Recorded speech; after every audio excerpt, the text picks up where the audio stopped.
Seriously, what is Hideo Kojima up to? Today we will find out, because Kojima is celebrating 10 years, I believe, the 10th anniversary of Kojima Productions. I'm just going to double check. Yes, it is the 10th anniversary of Kojima Productions.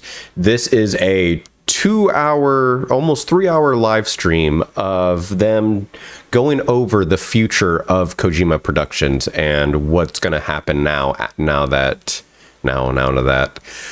Death Stranding 2 is out and what's on the pipeline, because we obviously know Fizzant is in the works, and so is OD. Those two have been in the works. Fizzant shorter than OD longer. Obviously, we've known about that since the announcement of Death Stranding 2 as well. But he goes into a lot of things. I've seen headlines that I've had to do this recording like first thing in the morning. Granted, it's 1:20 p.m. I slept very late, did all my chores, but every time I would get on Twitter or I would get on some social media platform, TikTok, I would see something about this and I'm like, okay, I need to stop. I don't want to be spoiled. I haven't seen any trailers. I know that they've announced OD. I know some actress announced that she's glad to be a part of it. I don't know. I know Fizzant artwork has been the conceptual artwork, as he says it's in the conceptual phase, has been released. OD is called like OD Knock, and there's some sort of bank card. There's a lot of things happening that I've quickly, bank card, okay, just get off, because I want to know what happens and I want to share that reaction. I want to share that knowledge gaining with you guys. Granted, some of y'all may know that before coming in because you saw it or you watched this. I don't know. Let's get into it. And we're going to have this 1 minute here because stuff is happening. One, if you can see behind, I just now noticed that if you... But audio, there was audio happening as well. And I was like, okay, I might as well get to where it started and then start the recording. Weather is go. Navigation. Go. Telemetry. Done. Power. Go. Battery. You guys excited? Fuel. Dude, I'm Set very level. excited Go. to see Pressurization. what Go. Kojima has in store for us Life with these support. next two Go. games. Engines. And Go. I did see there was also the anime trailer was shown. I haven't seen that. I think Countdown. I saw the name of it 7. and I can't remember the name. I remember seeing it, but I don't remember it. 2, 1. Liftoff. The rocket leaves the pad, powering into the sky.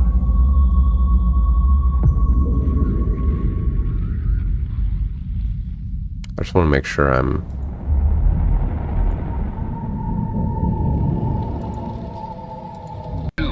Nope, sorry. Those live streams are just in 1080p. I went to other channels and it's just in 1080p, and that's just what it is. Because I was watching a Papa Meat video earlier before recording, and his is in 1440p, so it's just the live stream, guys. So it was just the live streams that are 1080p. I was watching a Papa Meat video earlier that's in 1440p. So yeah, let's just continue on with the live stream. I was just like, it doesn't look as sharp as I've seen other Kojima production stuff.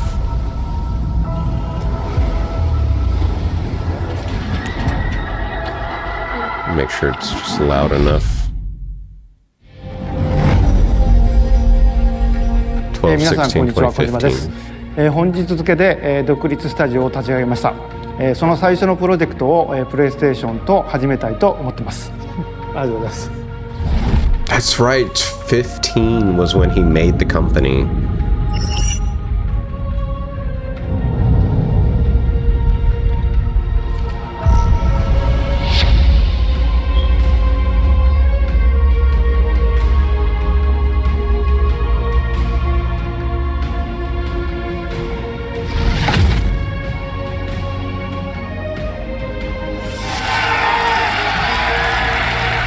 I'm back! I remember that, dude. I remember seeing that happen.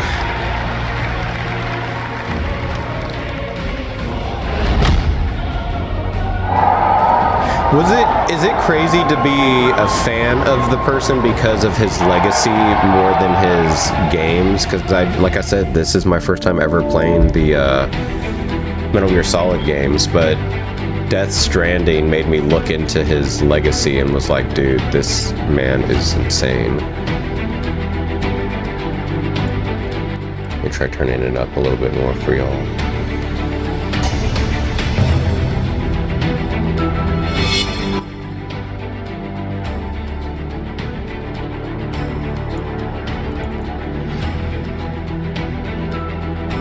I gotta turn it up for me too, it's kind of quiet.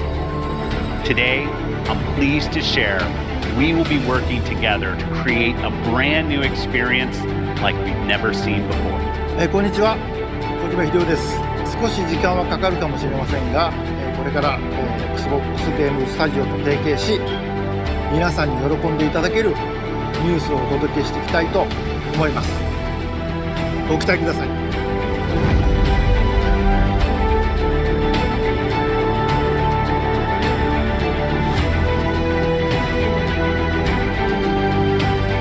Man, I would love to be able to visit the office. I hope, and some people may call me crazy, and sometimes crazy is good. I just want to be able to meet some of the people that definitely inspire me and have just made me change the way I think. Granted, I'm already, I think a lot differently than most people I know. Not in a like egotistical way, just like when I actually talk to people and I'm like, okay, I sit there and be like, okay, they don't think that way. Okay, this is interesting. But Fizzant, ooh, Columbia Pictures. But he thinks differently, and I just want to be able to pick his brain, talk to him.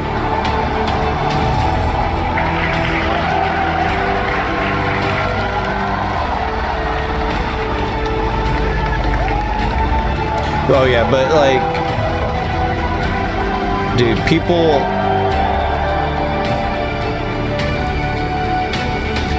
I don't know what it is, but people have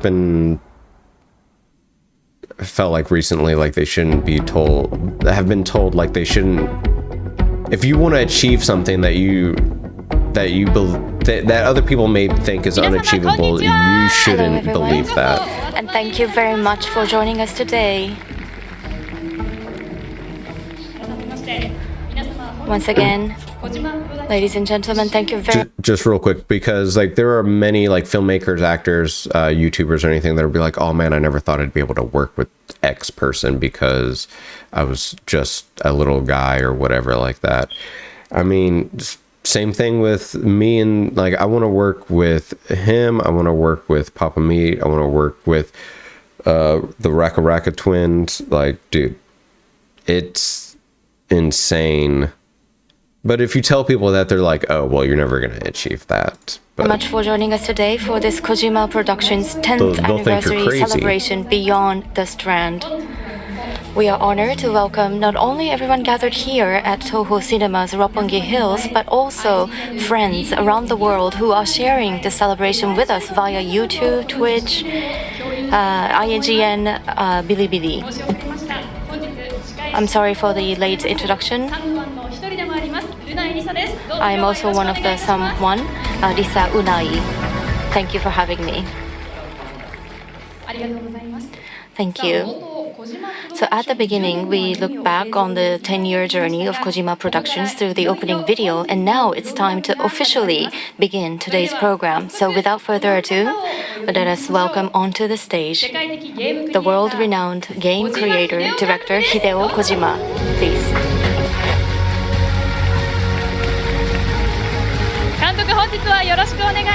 Thank you, Kojima. Mr. Kojima-san. Hi everybody, konnichiwa. Konnichiwa everyone. Once again, would you give us a few words of greeting? Well, 10 years ago when I went independent, I lost everything. I had nothing.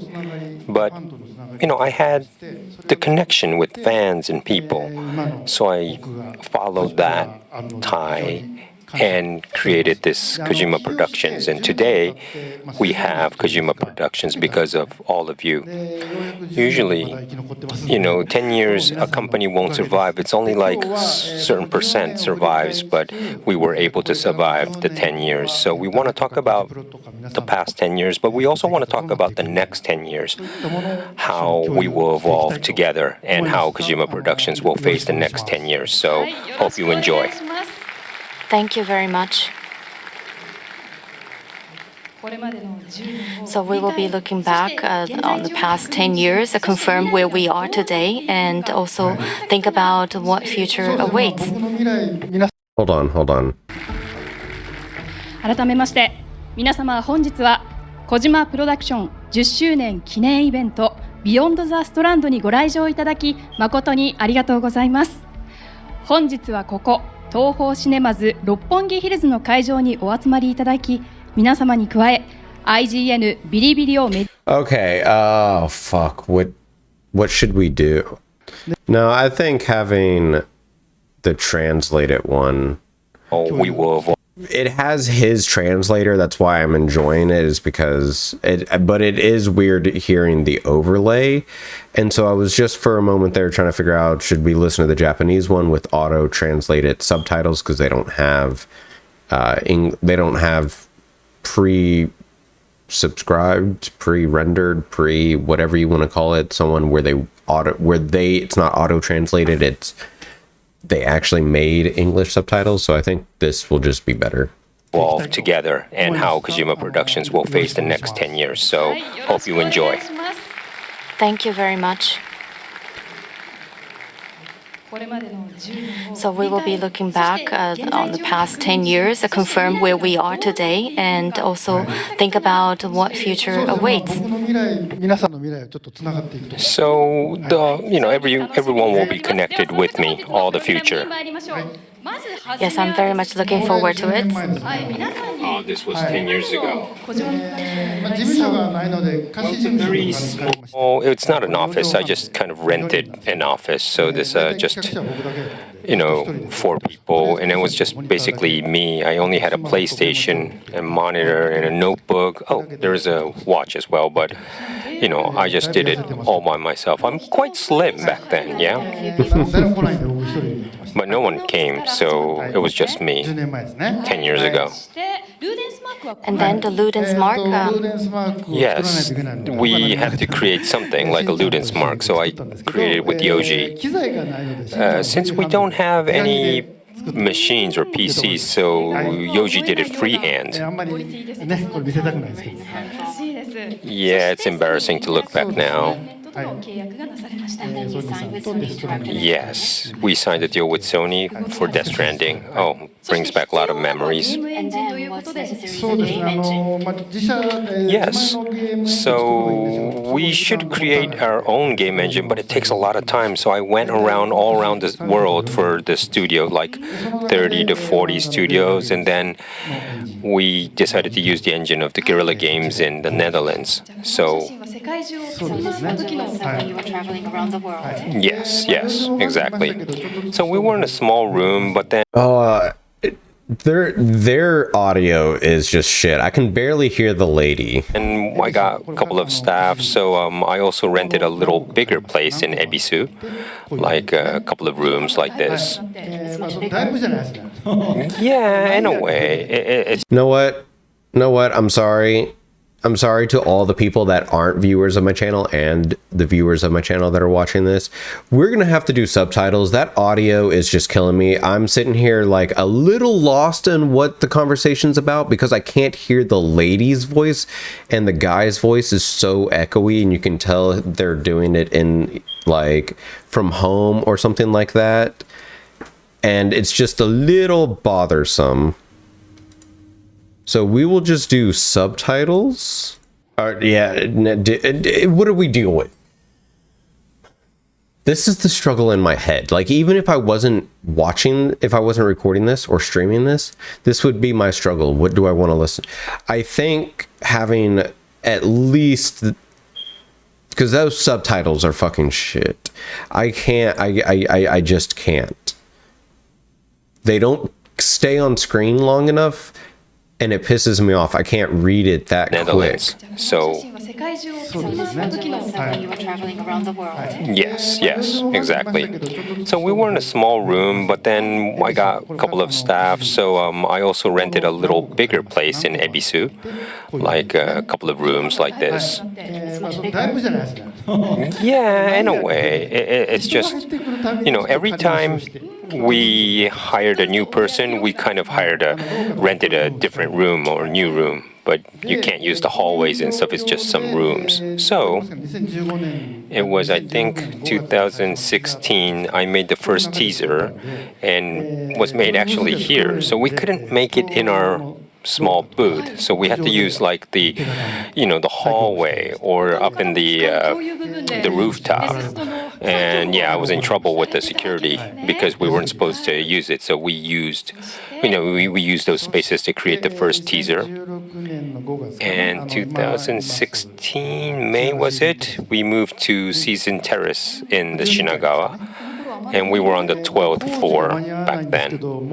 And, the construction wasn't in time, but we just, put some desks and chairs there. あ、これはですね、 And here are, we need to go see the furniture too. 照明を探しに So we need to find the lighting and seats. And look, I'm really slim back then, この椅子結構気に入ったんで今も Yes, I still like that chair, so I still use it. そうですね。 Yes, we started to kind of make this. This is the previous hallway, and we were thinking of how to make the hallway. So we use a model to kind of mock to kind of see how it looks, and then the construction started. 作りながら企画して仕事をする。はい。 Yeah, and we kind of went along the way the constructions of how we should design it. そうですね。 This is は from い。ここで E3. Yes, we did the teaser of Death Stranding. Yes. See, we can't hear her. It was an exciting So I'm- time. で、企画しながら半年ぐらい And 調 then, べます we were checking all other stuff on the engine, but we thought that we want to team up with the Guerrilla's Decima engine. So, we. Oh yeah, yes. It's the source code that they provided us, that box. 翌年の2017 And then 2017 January, the construction was finished. So we did the kitchen, the meeting rooms, and also the hallway. And we didn't have anything else. All the interviews were done in the partition in one room and stuff. こちらが内装になりますね。 And this is the interior of the office. こちらは Yes. Oh, this is actually on the new office. ワンフロア借りることができます。 And we were able to kind of secure the full floor. はい。これミックスルーム。 And you see the mixed floor. Dude, that is まあそう crazy. いうつもりなかったのでなんかそういう風になってしまいました。 That is crazy to I don't see do the the evolution studio of his tour all the time, offices. but actually I happen to do maybe once a day, and I can't really work actually. But anyways, こちらがこれ食堂カフェテリア食堂です。はい。 The kitchen cafeteria. yes, it's To cafeteria have and that this room. whole Yes. room. So with the 見ればお見せできます。 That whole Well, if you room come, we is so could show you this iconic. part of the room. しましたね、私も。 あ It's very impressive. I was very much impressed too. It's a wonderful office you have. Thank you. ゆっくりと Yes. 10年をスピーディーに振り返ってきたわけですけれども。 Very quickly, we looked back on the tenure. At the time of the company's founding, I heard you encountered many hardships. 一部上場じゃないんで我々。 Yes, we're not on public. Usually in that building we can't go in, and I was wondering what to do. But the owner of the building was a big fan of mine, so we were able to be in that season terrace. And one more key thing happened, and I will introduce that now. 三菱 UFJ 銀行で役員 So this is someone who supported and stood by the company. Please welcome Mr. Norihiko Sumita, who at the time was serving as a director at MUFG Bank. Wait. What? Please come to the center of the stage. I Mr. did Sumita, hear thank you something very much about for being with us this. today. Is this related Yes, to the thank you. bank card? So to begin, could you share with us a little bit about the early days of the company's founding? Yes, my relationship with Mr. Kojima is a rather unique one. When I was at the bank, I was in charge of one of the branches, and this branch happens to be near Kojima-san's office. So the branch manager of this bank knew I was a huge fan of games, particularly knew that I was a huge fan of Mr. Kojima. So they set me up with Mr. Kojima to have lunch, and I still remember clearly this lunch meeting. It went on for over 3 hours. There were 4 people with us, but we completely ignored them. I just spent the hours talking about games and entertainment with Mr. Kojima. Nobody could keep up with us in our conversations. But so that's how we started. And afterwards, of course, we gave loans. So thank you for your support. Thank you so much. Yeah. What are you saying? The number one reason Kojima's offices were he was able to even just get into that office if at the very beginning of the live stream where it was just pictures of him in that small little office was because of this bank man. This bank guy was fans of Kojima and was like, I've got to make sure this man succeeds.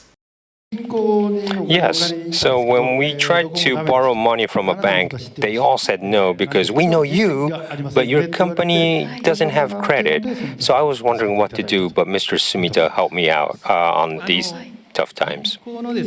That's fucking wild, dude. 2 things to keep in mind for bank loans. One is the character of the manager of a business, and the second point is the potential of the business. Well, the character, the branch manager in charge of Mr. Kojima's company, was a very competent person, and he had many conversations with them. And he said that yes, we could trust Mr. Kojima. Trust is very important for the banking business. And at the time, it just so happened I owned a very rare computer called the MSX2, and I played all games from Metal Gear 1. And the games clearly indicate the character of the person who created them, and I was able to see that he is trustworthy and that I could connect with him. So I found no problem whatsoever with the character of the business manager. And the second point regarding business potential, Mr. Kojima had made a number of games, great games, and I knew the next game that he would create will be another masterpiece. Well, if it wasn't for Mr. Sumita, Kojima Productions wouldn't, be today. I couldn't That's even create a credit awesome. card. ぜひご承知をお願いします。さあ今回10周年を迎えたこのタイミングで、現在住田さんは三菱 UFJ ニコス株 His 式会社 current の role 代 as 表取締 president of 役 Mitsubishi UFJ Nikos has once again become involved with Kojima Productions. Director, could you tell us more about that? Okay. Well, he's my savior, so to say. Okay.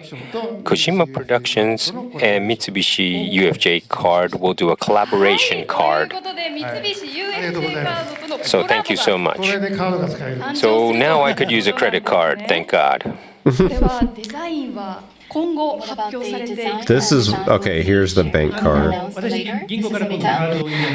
Yes, since now I'm the president of the card company, when we look at card users, they are focused on consumption of goods and items, but nowadays a shift has occurred and they now focus on experience, consuming experience. And what is experience? Entertainment. For me, what is number one? Entertainment. Of course, Mr. Kojima. So I have been dying to collaborate with Mr. Kojima.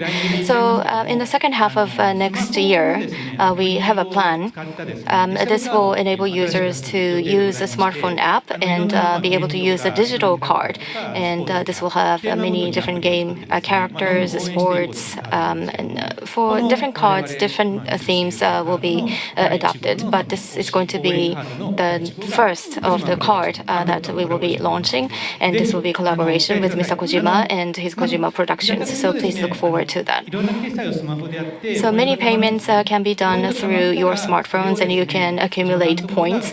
And the points that you accumulate can be used to exchange for merchandise or other goods. one of the Now, this differences is from definitely other just a cars credit is card since I'm a big pack. fan of Mr. Kojima and Kojima Productions, the goods and merchandise for which points can be exchanged. Of course, we are currently planning Oh, for shit. what kind of goods to be made available, but this is going to be a very exciting collaboration between Kojima Productions Now, and that'd be Mitsubishi cool if you UFJ Nikon. used a Kojima Thank you very bank much. card. We are You very can much get excited. points to Thank you very redeem much with once again. Kojima Please give a production big round of goods. applause to Mr. Sumita. 韓国もこれでカードが作れるということで And Mr. Kojima, you can finally have a card. ここまで小島プロダクシ So ョン up to this point, we've looked back on Kojima Productions' 10 years through valuable photos and with the help of someone who played such an important role at the time of the company's founding. So Mr. Kojima, I understand that today's event, we will be looking back on the 10 years, and also you will be giving us a glimpse of the various projects you're currently working on. Yeah, just a part of some things, but I had some plans when I started the studio. It was a 10-year plan, but it's going to take 20 for now. So let's look at it. So when I started the company, I thought that I need to create a new IP, and that's 2015. So it says a spaceship built. It means the office, and the astronauts are basically all the staff. And then we wanted to go out into space, meaning we need a new IP, a new title. So 2019 we had Death Stranding. But we also wanted to keep the connection between the fans, so merchandising, or we did like a fan event or the Death Stranding event. And that was, you know, phase one in a nutshell. Okay, let's move on. We're in phase two from 2019 to 2025. I don't know, maybe a little longer, but this is the phase two. What I'm talking So about 2030. is a new, you know, we're changing the spaceship. So we're going out of the solar system. We're going to go out even more further to other planets. So first is to strengthen our IP, so the director's cut or do on a multi-platform. But not just one title is, you know, enough to make a stable IP, so we made Death Stranding 2. And now, at the same time, I wanted to challenge something new. So a new title, and I might show you that later. And then we still need, of course, the connection with the fans, so we kept the merchandising going, and we do like a Parco pop-up shop. And also we have this Death Stranding concert tour, classic concert tour all around the world. And also I do the radio show Kojiju, and Miss Unai, you're doing it with me previously as well. But that all is a wrap of phase two. Now, I don't know if I'll be alive, but phase three is coming, like maybe 2030. I don't know if I'll be alive. That's upsetting to hear. I'm saying I like hope he's third joking. phase. So this is like we have all our equipment. We're going to the next galaxy, so to say. So all the things of entertainment will change. There'll be like games and animes and movies, but also new IPs should be born in, I don't know which platform, but entertainment for sure will change. There'll be more something in between movies or games. So we'll use that new tool and create a new IP. And also creating things for AR and entertainment to the everyday world, not just from the monitor, but I want to create something totally new. So that's third phase. But I can't show you anything of the third phase today. But this was, you know, the plan that I created when I started the studio. So I hope that this would become true. We can hear more about what's to come. And so now moving forward from that journey of the past decade, we'd like to turn to a title that has been truly indispensable, especially for the first phase. This Death Stranding 2 on the Beach was released on June 26th of this year. And thanks to your support, many people have played the game and it has already received an overwhelming response. I cried a lot. そしてここからはですね、このシリーズ作品に So now we would like to once again introduce the outstanding members who contributed to this fantastic series. Please give a big round of applause and welcome them onto the stage. First, representing the world of voice acting, we have Kikuko Inoue. In this series, she provided the voices for Lucy and Amelie. Ms. Inoue, thank you for coming.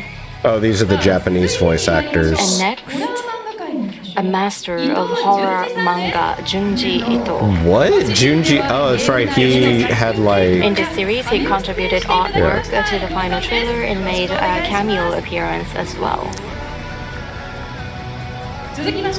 Next, an internationally active actor, Shiori Kutsuna. Oh, that's Rainy, In right? this series, she provided the voice of Rainy, as you know.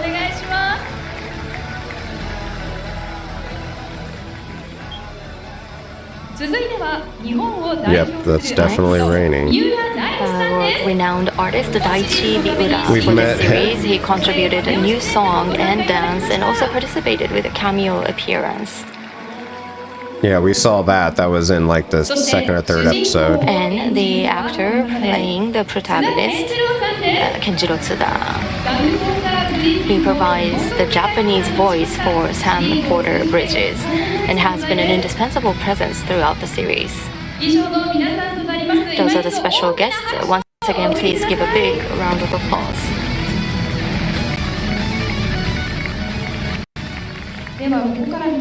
So now we would like to turn to the special guests and hear your comments, starting with you, Inoue-san. What are your impressions of Death Stranding? Any special memories with Mr. Kojima?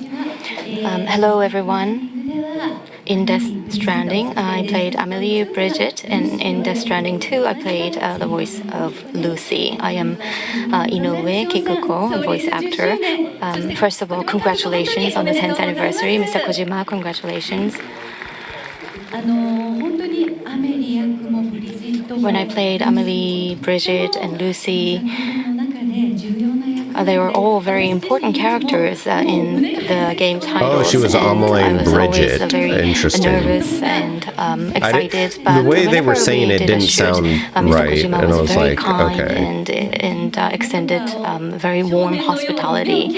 And he had his eyes twinkling like a little boy, and excitingly telling me about what his next project is going to be. And I was able to enjoy the recording very much. Every time, the innovative, memorable game titles that Mr. Kojima creates, I am very honored to be part of those wonderful games. I am fortunate to have had the opportunity to be part of these great projects. Thank you. Thank you. Next, I would like to ask you, Ito-san, for comments. Hello, I am Junji Ito. I am a horror manga artist.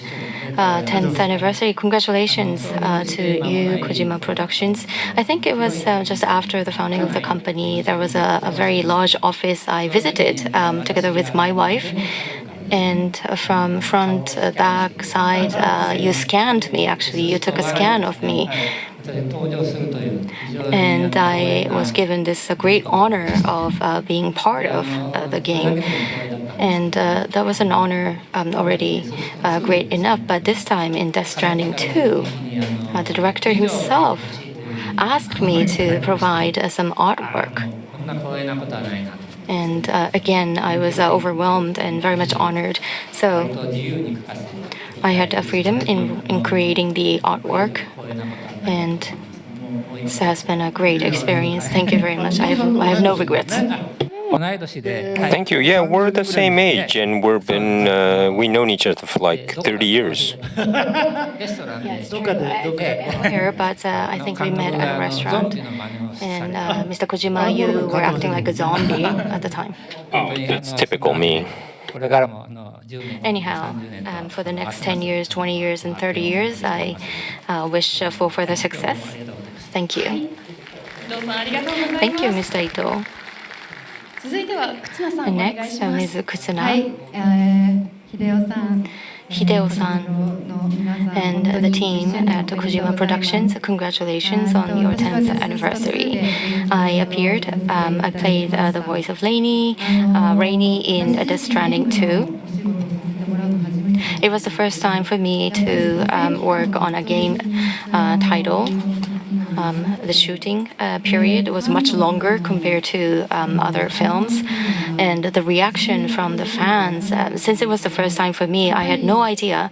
But because I spent such long time playing the character and everybody joined me on this journey, and I was able to experience this emotional journey that I had not in other films. I was able to hear voices of the fans directly. It made me very happy. So I spent about 3 years together with Hideo-san on this title, and he has the mind of a boy, and he's always honest. He is determined to make dreams a reality, and that part of him gives me inspiration every time I meet him. So I'm very happy for this meeting. Thank you so much. At first, it was right during the pandemic, and we scanned, and I asked you to act, and even the Japanese voiceover. Of course, for the English, you acted as well. So thank you so much, Shodi. Thank you. ちなみに監督から見た And from Mr. Kojima's view, how did Rainy appear in your eyes? Well, Rainy, the character was always in my head, but after scanned her, Shiori, I kind of had different image. I kind of changed a bit, and then I met with Shiori and noticed her habits, and I kind of added that in Rainy. So if Shiori wasn't around, Rainy would have been born like that. But I'm glad that everyone likes the character, so thank you so much, Shiori. レイニーというのは非常に優しい人柄ですけど Rainy is a very gentle character. What about Yukutsuna-san? How did you think about the character? Well, first of all, I come from Australia. I'm from Australia. So when we were shooting, the sceneries, the images, and also the birds that appear are all the environment found in the country where I grew up. So I was able to go back to my own roots, and I felt this great connection. I struggle a bit, but my English has the Australian accent, so it's very cheerful, bright, and that's the image I had for the character, and that's how I acted. Yes, you played a very attractive, very charming character. So next, Miura-san. Hello, I'm Daichi Miura, Mr. Kojima, and the team at Kojima Productions. I do wish they had different translator voice, but I understood how confusing that would be. I was in the 6th grade in elementary school. That was the first time I played and also sang a song from the Metal Gear Solid. And I asked my staff to buy me a Metal Gear Solid game if I did a great job on the recording. So that was the first encounter with Mr. Kojima's world. And I had not imagined that I would be able to work with him for this Stranding 2. I worked with a music producer to provide a song, and I was very lucky to be part of this collaboration between my song and Mr. Kojima's game. So I think your phases will continue, and I will continue to support you through the 4th phase. Well, he was in DS1 just a bit, yes. And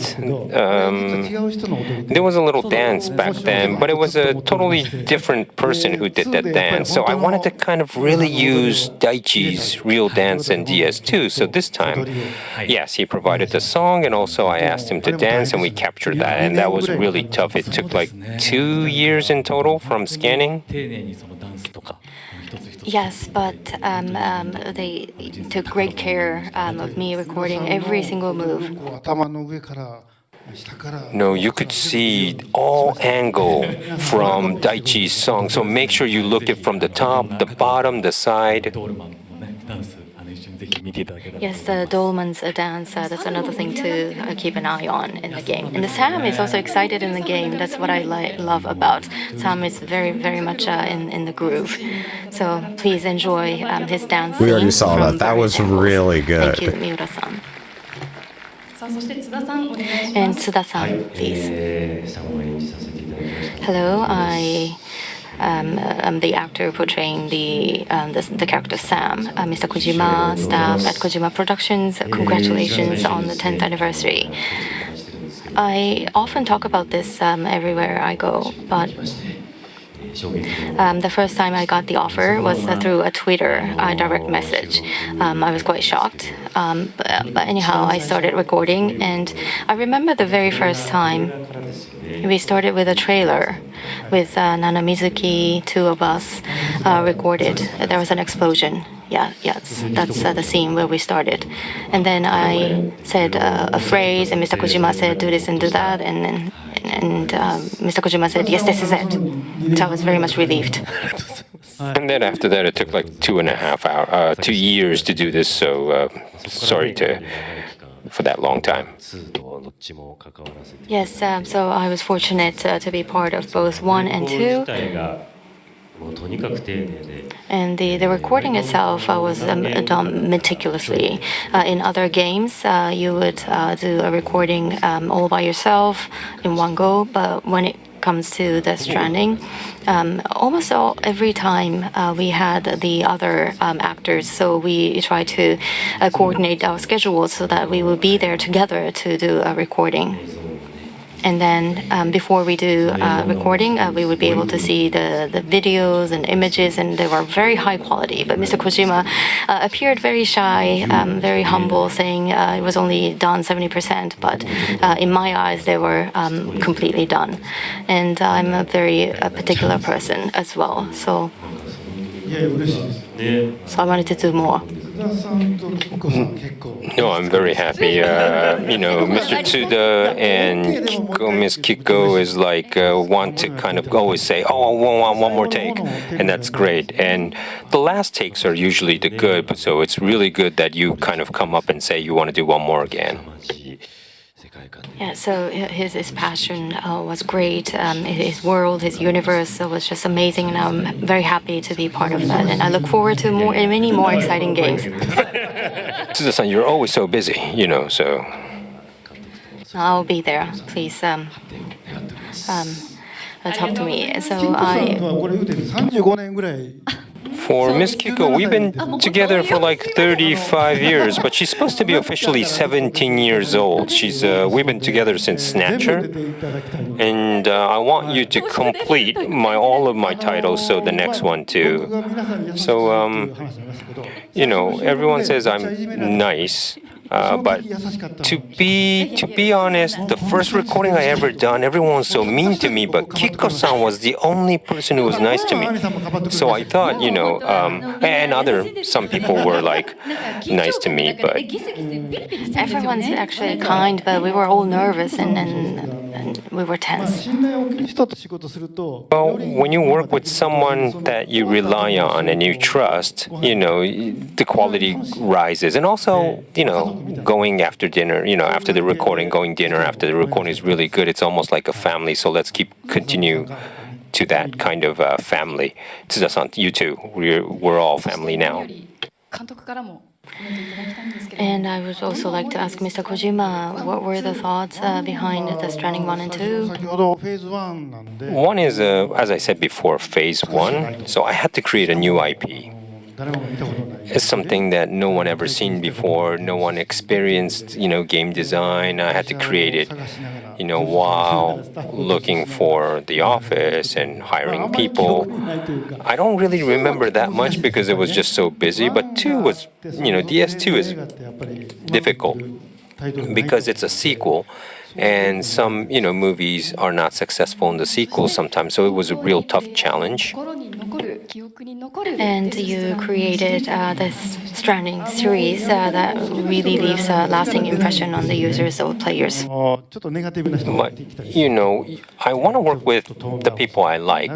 Someone who is negative they just comes into the announce- project, it doesn't really fit in well. So I want to kind of, difficult. Because it's a sequel. Did they just say Death and Stranding some, 3, or are they talking about movies are not Phase successful 3? in the sequel sometimes, so it was a real tough challenge. 心に残る記憶に残る And you created this Stranding series that really leaves Oh, a this lasting Stranding impression on the users series. or players. ちょっとネガティブな人が入 But っていきたい。 you know, I want to work with the people I like. Someone who is negative comes into the project, it doesn't really fit in well. So I want to kind of, raise the bar with the people who are eager and also that I could trust. So I'll never let go of these people that I work with now. つながりを見られる日を楽しみにしております。 I 改め look まして forward to the day we will be able ご協力いただいた to 皆様、そしてこの this 10周年 connection 記念イベントにご登壇いただきまし comes た to 皆様本当に to あり life がとうござい again ま in し the た。 future. Once どうもありが again, とうござい thank ま you した all どうぞ to 大き those な who 拍手で contributed お to 送り the くだ Death さい。ありが Stranding とうございまし series. た。 Please join me in giving them a big round of applause.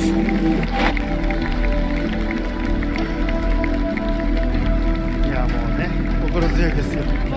Well, those are really great people. And, it seems like it seems like everyone you're enjoying with all these people. Oh, yeah, I'm not just, working with them. I go to karaoke or go to dinner with them, so it's great. So we'll go on to the next phase of Kojima Productions, which is now phase 2. So let's talk about the next 10 years. What do you want to show the next 10 years? Okay. I wanna show you this. Okay, there it goes. Yes, this is what I want to show you. ということは、それではこのステージのスペシャルゲストをご紹介いたしましょう。マイクロソフトゲーミング CEO Oh shit, Phil Spencer's here. Stage Microsoft Gaming CEO, Mr. Phil Spencer. Dude, he's lost a lot of fucking weight, dude.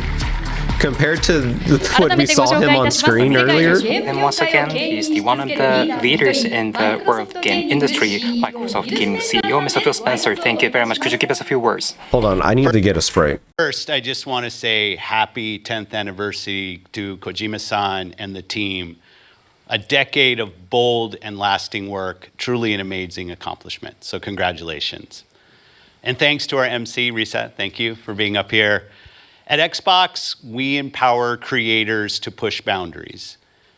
OD I bet these have to be translators, the things in their ear. To support something truly visionary. And development is well underway. Kojima is innovating in gameplay, story, and player engagement. We're collaborating closely, and we're very excited for what's next. それでは監督改め Thank て you very much, Mr. Kojima. Could you touch on this new title, OD?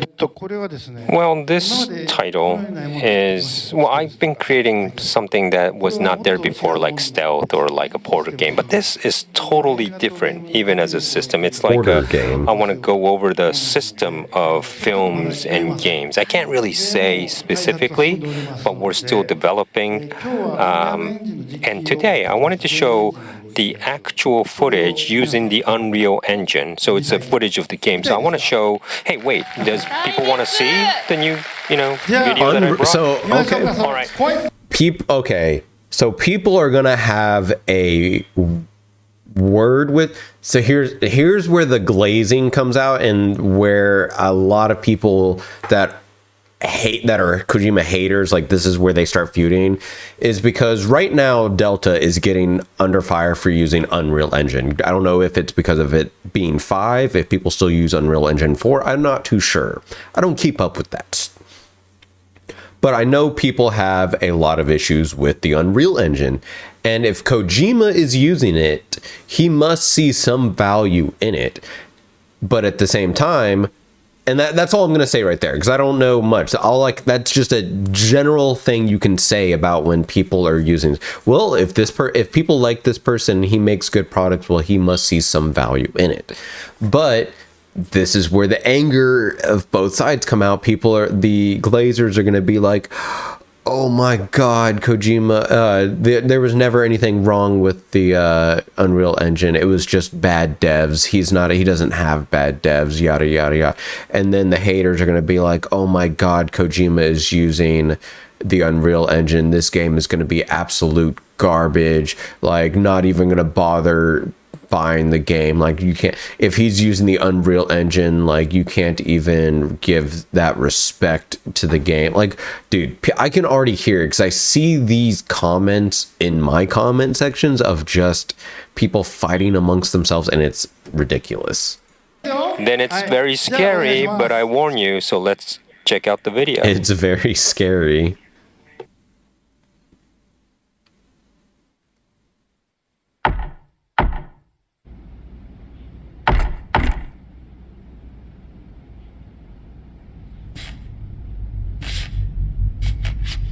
It looks like wood. What the fuck? 10 years since the horror. The cursed have once again blanked and forbidden into the forbidden. No, it's just a cool playing card. Light the fires to celebrate there. This building was from a 3D scan of blank found in a blank. And then we were in a sinister ritual.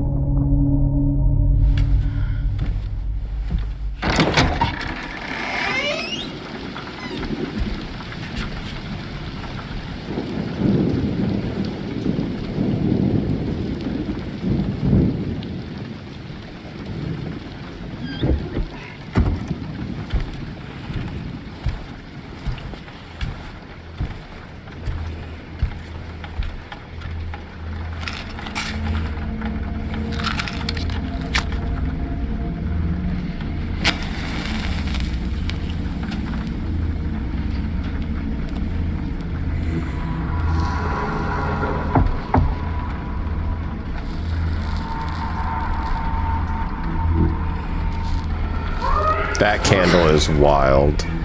A baby.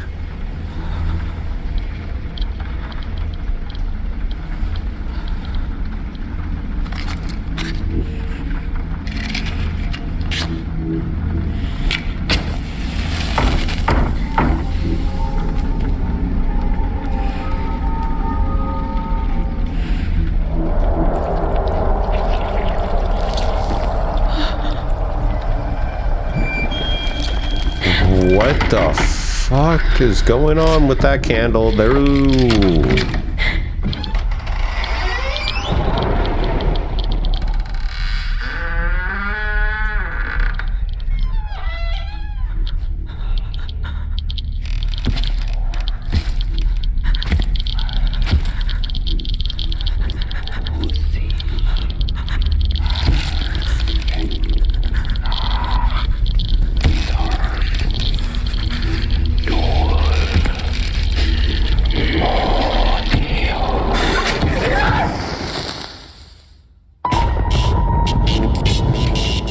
What the fuck is that? Sophia Lillis, Udo Kier, and Hunter Schafer.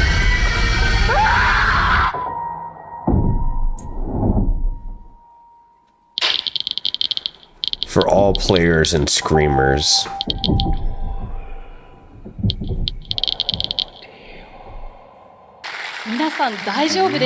So, is everyone alright? So, this is a little one step higher than, technology is one step higher than DS2. It's kind of, you saw the actual from the game engine. So, if you look very closely to the Sophia Lillis close-up, it's not a cutscene, it's not a demo scene, it's a... Phil, what did you think about that video? Just what an amazing, I'd say maybe teaser or a glimpse into something. Maybe it's like a signal. When I first saw it, I saw something new, something slightly sinister, but also something that was extremely Kojima-san. OD is bold, it's unique, and it's unmistakably from this studio, which is just incredible. We're deeply supporting the production. It's our technical work on Unreal that we're doing with the team, both with the kind of flashy, what you see on the screen, but also a lot of behind the scenes work. We have one goal in mind, which is to bring Kojima-san's vision to life for all players everywhere, and we can't wait for players to experience it when it's ready. はい、本当にゲームとは思えないよう So な it's so real that I didn't think that was from game. 上ですね。 Yeah, it's all on Unreal, and yeah, it is a game. Yes, yes. こちらが本日公開ですね。 This is the release for the first time poster. 作ってみましたけど、はい。ソフィアさん。 I created the main visual. Sophia looks really scared. I can't really speak about it so much, but we had like the SAG strike for like a year. We did finish the scan, but we need to do the performance capture, session. And one thing that we can see is this term knock. これは OD の What is this? ノックというサブタイで、まあノックの Well, knock is a subtitle, so I am kind of designing the fear of the knock. So I announced about like Jordan Peele before about OD. So Jordan has his kind of own different one, and of course we'll create as a game, but OD something, there's a different kind of fear Jordan will do. Mine is like the knock is the fear. So the fear there is Interesting. depending on director. ジャンジャンジャンジャン。 I really am afraid of the big knock sound, so that's why I thought, the knock is like the frightening. And I can't really talk about the red door, but there's so many hints in the teaser. Like you see the sticker of the eye, but probably I hope a lot of people will talk about it. 何が起こるんだろう What would happen when we turn on the candles? ろうそくをつけて Well, it's a game, and it's all like not a cutscene, so, it's not a game about lighting candles, so don't get that wrong, but, I can't really speak about the matches, but it's really scary, but you'll probably do in your pants or whatever. And You'll probably do in your pants. even if you're scared when you play alone, there is, something. Well, sorry, my biggest fear is Phil next to me, but sorry. いやでもフィルさんこれは So, 怖い作品 Phil, I think this must be so scary. Yes, and I will not be playing by myself. I'm not the best player of scary games, but it is, I believe, truly something new. And I love the bold vision to use interactive entertainment to bring new emotion out of our players. Very great. いやー本当に I'm 楽し kind みで of す I'm kind of interested to see if there's going to be some co-op element to this, to where if you're too scared to play, maybe someone can be like a spectator of the game. So I'll give the example, at least for Resident Evil. Say if for some reason some people are too scared to play Resident Evil or Outlast. Let's do Outlast. It's because it seemed like that same thing. You only got your hands in front of you. So you're too scared to play Outlast, but you could have someone be the player, the one doing the controlling, and you be a spectator. So you would both be watching the same thing. So the person would be playing, being like, run, run, run. You're like, oh, there's that over there. There's that over there. There's that over there. Oh, why don't you go over there? Oh, what's that over there? Like it's kind of like that type system, or maybe you can ping. Or maybe the other way around, you're wanting to conquer that fear, or you just panic so much you just can't see things, and then the spectator can ping out stuff that because he's calm and collective. I'm not too sure, but that they're hinting at some cooperative thing, as if you're something if you're too scared. For sure. We are very looking forward to it. ちょっと言えませんがあるとこ Well, ろで I can't really say about the environment, but I did scan it in the real live area. So for me, for OD, I want to go around all over the world where are scary kind of places. I want to scan a ghost for the first time, and I want to get an award for that. But anyways, that place that we scanned, there should be a ghost. But you hear this cracking sound? That's actually a sound that was recorded in our studio, which sometimes it squeaks in the studio or something. Maybe the ghost was there, but she's no longer there anymore. But anyways, and that's why we went to the shrine together with Microsoft to make sure that we have a safe build of the game, and we'll probably hire a.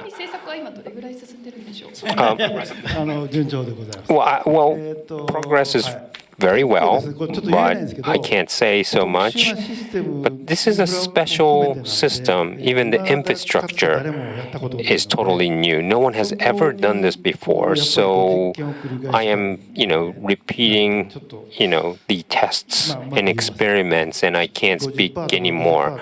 I can't even say 50% or 60%. It's total different. Phil is going to get angry if I speak even more. So.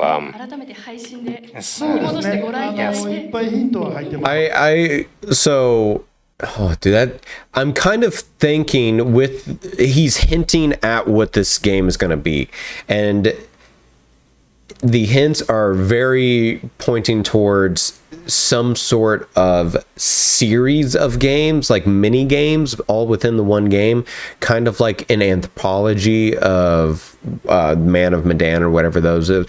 OD is going to be the main game, the same engine, everything like that.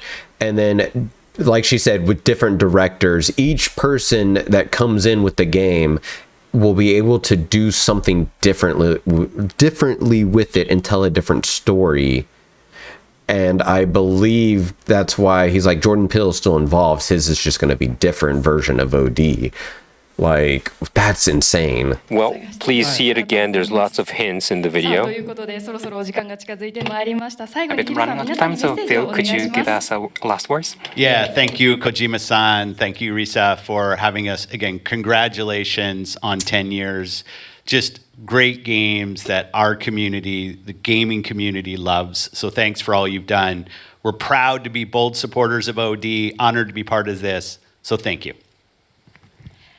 Hi, Phil さん、ありがとうございました。 Phil, thank you very much for being well today. Please give me a round of applause. I'm pretty sure Phil is like, dude, say whatever you want. We need this game to sell. I believe in you, but if you can say some more. Death Stranding, but it's a new total title, OD. Well, this is totally different title than any other game you ever seen before. It's a game, but it's like, is it just a game? I'm really scared of this project if it will go well, but even if it doesn't go well. Here's the information everyone has been eagerly waiting the ladies. for. Maybe it was just Phil's translator. So I don't without know. further ado, let's welcome our guest from the world-renowned studio A24. Please welcome Mr. Sam Hansen.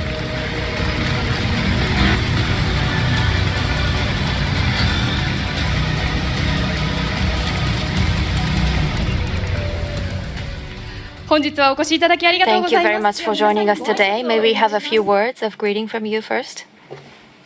Hi,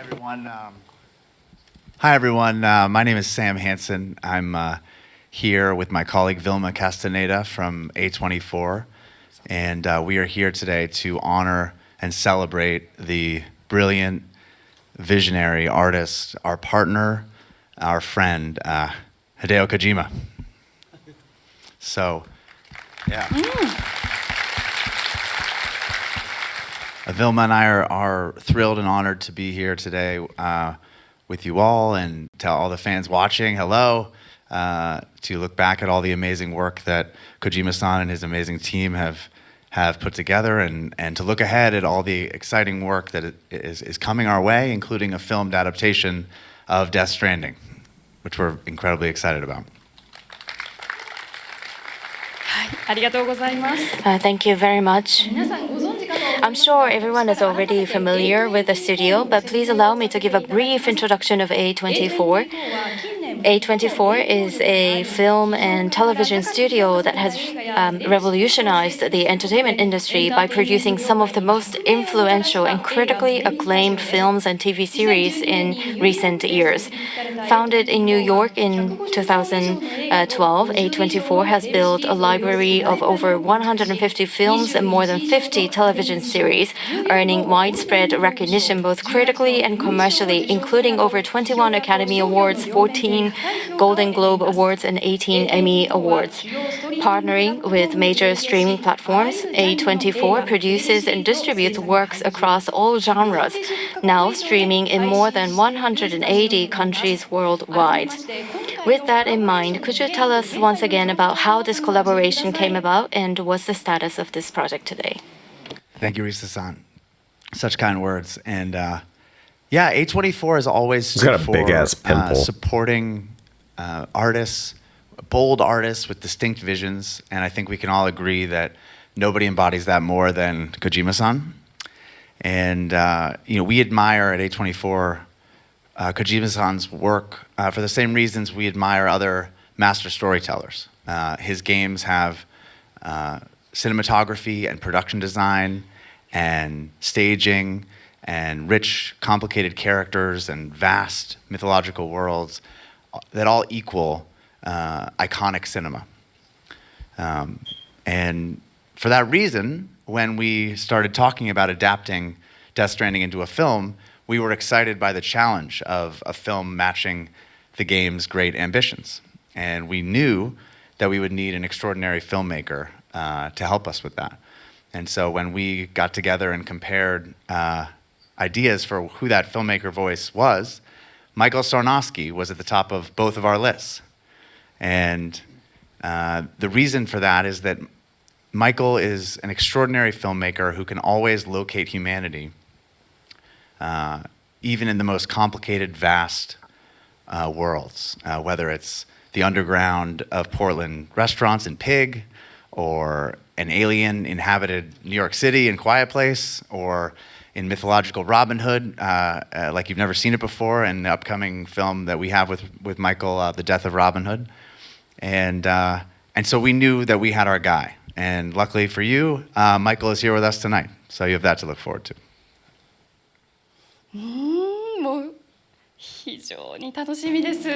That's very exciting. So Sam has just now talked about this, but this collaboration, would you announce who will be the director?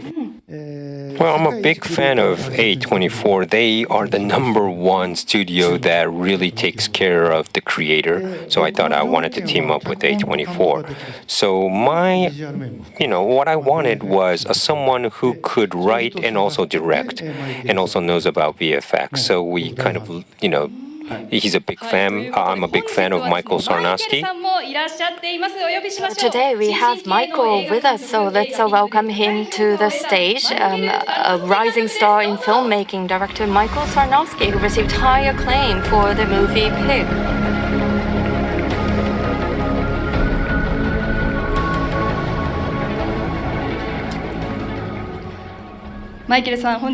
Michael, thank you so much for joining us today. Could you please share a few words of greeting first? Yeah, congratulations on the 10th anniversary. This is amazing to be here. We literally just finished our movie 2 days ago, and I flew right here, so recovering from jet lag, but can't think of anywhere I'd rather be. Thank you so much, Michael. So, Mr. Kojima, what was the reason why you chose Michael? Well, I liked Michael's Pig, and I learned who was the director. And also, Michael did The Quiet Place, the third one. And I thought that, he has some courage to do like a big franchise after the success of 1 and 2. When I saw it, his movie, it was great. He, of course, took the essence of Quiet Place, but also he put in like his art, his take. So I thought he will be a perfect person to direct Death Stranding. And Michael, we were very curious about the story, the direction of the story. To the extent possible, could you share about the approach to directing? Yeah, I think. I mean, initially when I came onto this project, it was a huge honor. I was terrified by the idea of taking something this big on, especially after Quiet Place, which was a really big endeavor. But it was after meeting Kojima-san and talking to A24 that I realized how much freedom they were willing to give me on this project. How, I mean, Kojima-san is a true artist, and he really wants to support other artists, and letting me play in this sandbox and in this world as much as I wanted. And that's such an honor to have that opportunity. And A24 is really, an incredible company and the best out there for fostering artists and fostering these sorts of voices and telling interesting stories in ways you haven't seen them before. So I think with this project, we really want to capture the soul of the game, capture the themes of the game, but tell a story that you haven't seen in that world and explore characters you haven't seen before. Okay. And find all of that scope and all of those incredible real locations, but also find all of those nuanced characters and just do justice to this on a macro and micro scale. I know people are going to be divided on that. The fact that it's not just a... But it should be expected. It should be expected that Kojima was like, I don't want to retell Sam's... Well, granted, this is the director. He's writing and directing the story. But Kojima was probably like... There was probably some input from Kojima that was like, I don't want to just retell Sam's story because, like, those are the games. The games are... It's one of those things of just go play the games. So the fact that they're willing to... do new characters and like the fact that they're willing to do new characters is very interesting, and I'm actually excited for that. So, with the titles and works done by Kojima Productions, you are now looking beyond that and trying to capture that in this new film. Is that correct? Yes, that's correct. We're trying to find another story that you've never seen in this same universe that is both accessible to people that have never played the games before, but will also give something to people that know the games really well. And so I think finding that balance and finding a way to really tell a human story in this world that captures everything that we love about it, as well as sort of being able to stand on its own 2 feet, is really the goal. Well, the game takes about 70, 80 hours and you have story, but we don't want to slim that down to a 2-hour movie. So using that world, but a totally different story of Death Stranding, the movie is like, is essential and important. That's why I wanted someone who could write and direct. And I'm not going to, get involved too much, because if I do, I'm going to start saying a lot of things, but that's how I'll be like a producer, and I could trust Michael fully. That's very exciting. We are now looking forward to more updates to come on how he's like, I'm trying to stay away because I'll just end up making I'd like to ask each it a of you to share 4-hour a few movie. words, starting with you, Michael, please. I just want to say thank you. Thank you so much for having me here. Thank you for including me in this world. It's such an honor, and it's such a joy, and I can't wait for this journey ahead. Thank you very much. And Sam?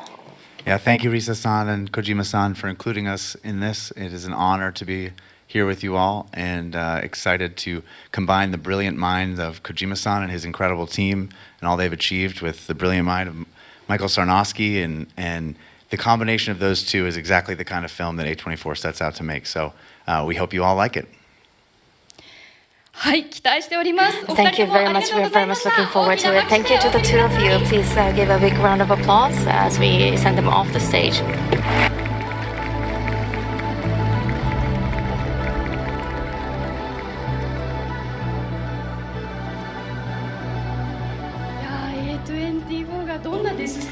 I am curious as to what kind of Death Stranding world A24 will create. Yeah, we can't really say too much today, but we'll keep you posted. So in the next stage, we will be sharing brand new information revealed for the first time today. So, second phase, I said about the live action film with A24, but I also said I want to do an animation. And this is for the movie theater, so I want to kind of have some people here. The story writer is this person. Hello, everyone. Aaron Guzikowski here. And like most of you watching today, I love the world of Death Stranding, and I'm truly honored to be working with Hideo Kojima on this project. Drawing and animation have always been near and dear to my heart, and I'm really excited about bringing this mind-bending universe to the animation film space. We can't wait to share what we've been working on, and we'll have more to share on this soon, so stay tuned. Interesting. Yes, I was actually, I saw one or two images of this. The entire Kojima Productions team, a happy 10-year anniversary. Keep doing what you do. Your work is an inspiration to us all. さあということで、So here it is. Let's move to the center of the stage. So Death Stranding will be adapted into an animated film. はい脚本を担当され So る I'm の a は big fan of Aaron, and he will be doing the scenario script for this. した理由はどういったところにあるんでしょうか。 What are the reasons why you had Aaron come on board? Well, I've been watching his works, like Dooney's movie, and he doesn't really do so much of anime, but I thought he'll be, he had a good idea, so I wanted to work with him. つまり脚本は It's very exciting. So the writing will be done by Aaron, but who will be directing this anime? I can't direct because I have, other game titles that I do, so I will probably ask to do a direction to someone else. 監督から Will that be? お願いします。 From me, it's Mr. Hiroshi Miyamoto of the ABC Anime Studio. いただきましょう。 And we have Mr. Miyamoto from ABC Animation here with us. Please welcome onto the stage. I don't watch a lot of anime, so I don't know if that's a large name in the anime space. So forgive me for not reacting. では宮本さん Hopefully they say what he's worked Yamato-san, on. would you give us a few words of greeting? Hello, everyone. I am the animation director, Hiroshi Miyamoto from ABC Animation. Very honored to be here. Thank you. He is so nervous. 実は宮本さん Actually, Miyamoto-san has been requesting Kojima-san. Yes, like 2.5 years ago, I said no and no and no, but he came back all the time. But he respects me a lot, and we were talking about ideas, and I thought it was great because I grew up watching Japan animation, but I also wanted to do something a little different than the normal Japanese animation. Right, because the original game titles are very photorealistic. So for the animation, we wanted to differentiate and make something different. It's been like 2.5 years since we first met. タイトルなどをご紹介 Well, at this point, I would like to share a bit about some of the titles Mr. Miyamoto has worked on. One, he directed the Pretty-Cure 15th anniversary film, Hug Pretty Cure, Futari Pretty Cure, All Stars Memories, which went on to achieve the highest box office revenue in Precure history. Oh my god. Right, so I directed 3 Precure films. Recently, but in the past I also worked on direction and producing attractions in the theme park in Osaka. So this is not well known, but I didn't know this poster would be shown at this event, so I'm a bit surprised. Yes, like, is it okay that we're gonna make him the director, the guy who did Pretty-Cure, right? Everyone's thinking like that, right? I hope not. 度肝を抜くような本日は So this is going to be a very, very shocking video. Well, it's not a teaser, it's just a part of the little bit of the animation. So I hope you could kind of watch this and enjoy. 早速見ましょうか。 So let's take a watch. This is the guy that's directing this, by the way. He directed this Hug film. Yep, I saw this image. This was about it.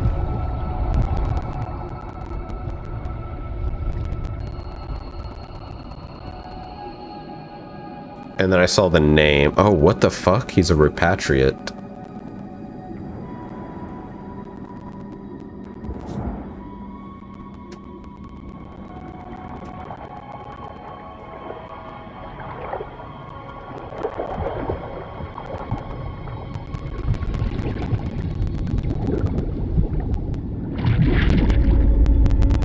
What the fuck?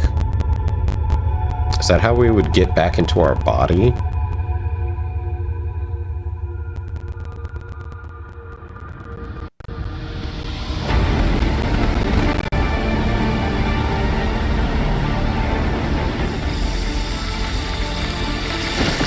Carol dog.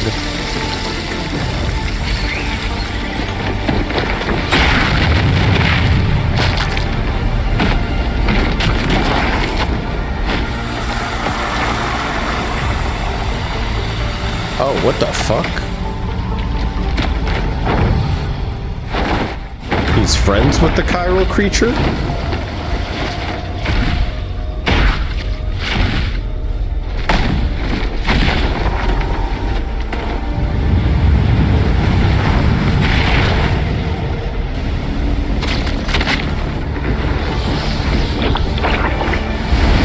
What the fuck?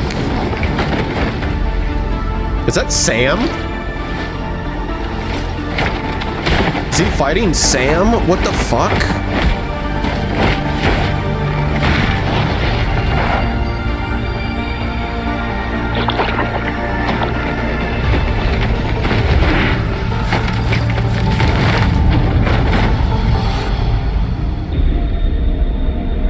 Mosquito, that's right. That's what I saw. What the fuck? Why was he fighting Sam? Wow. That was a very rich content. Thank you very much. And I'm sure everyone is as surprised as me. We just saw a battle scene. Miyamoto-san, what were some of the things you were particularly focused on in this footage? Well, Jinro by director Okiura and others, I really like analog styled titles. So I wanted to make sure that we retain that analog feel in the work. So today, what we showed, or actually, I brought some other video footage that shows the making. So using those video clips, I'd like to explain what we do uniquely different from others. So what you're seeing here is, this is by Yoji Shinkawa. We asked him to take a brush and use ink to create these. And these individual lines will be used for characters. So all you're seeing are just lines, the blood, the hair, shades, all drawn in lines. And then by combining this with color layers, you will see this in the final version of the video. So this is a very unique way of drawing. And as for the background as well, we work with Studio Easter, that's done Dandadan's background. We are working with them to create this kind of backgrounds. We asked pencil artists to create these backgrounds individually for every single cut, and we combine this with the digital colors. So we use very much analog, hand-drawn cuts with the digital. So in the actual film, I think we will ask pencil artists to create 1,500 of these. Damn. And this is quite, old footage, isn't it? And yes, it is. It's like I brought to Hideo saying, this is like the first draft, and I showed him the prototype, the first one. And we were talking about the plan of this animation, and I saw this demo, and I thought, I wasn't really sure at this part, to be honest. Just the battle scene we saw earlier, I'm very excited to actually see the film version. But the touch of the pencil is really difficult, isn't it? Yes, it is. I mean, I want to brush up before the film because we need to work on it a little bit more. So you want to see this kind of precure, right? As well, like a pencil touch precure. Thank you very much. So let's all move to the center of the stage. And mosquito, what is the meaning behind this? To the extent possible, if you can share. Am I allowed to say this? I don't know. Okay, here goes So it has to do with the main character and their ability. It's related to their ability. Yeah, you should say a little bit more. Can we say a little bit more?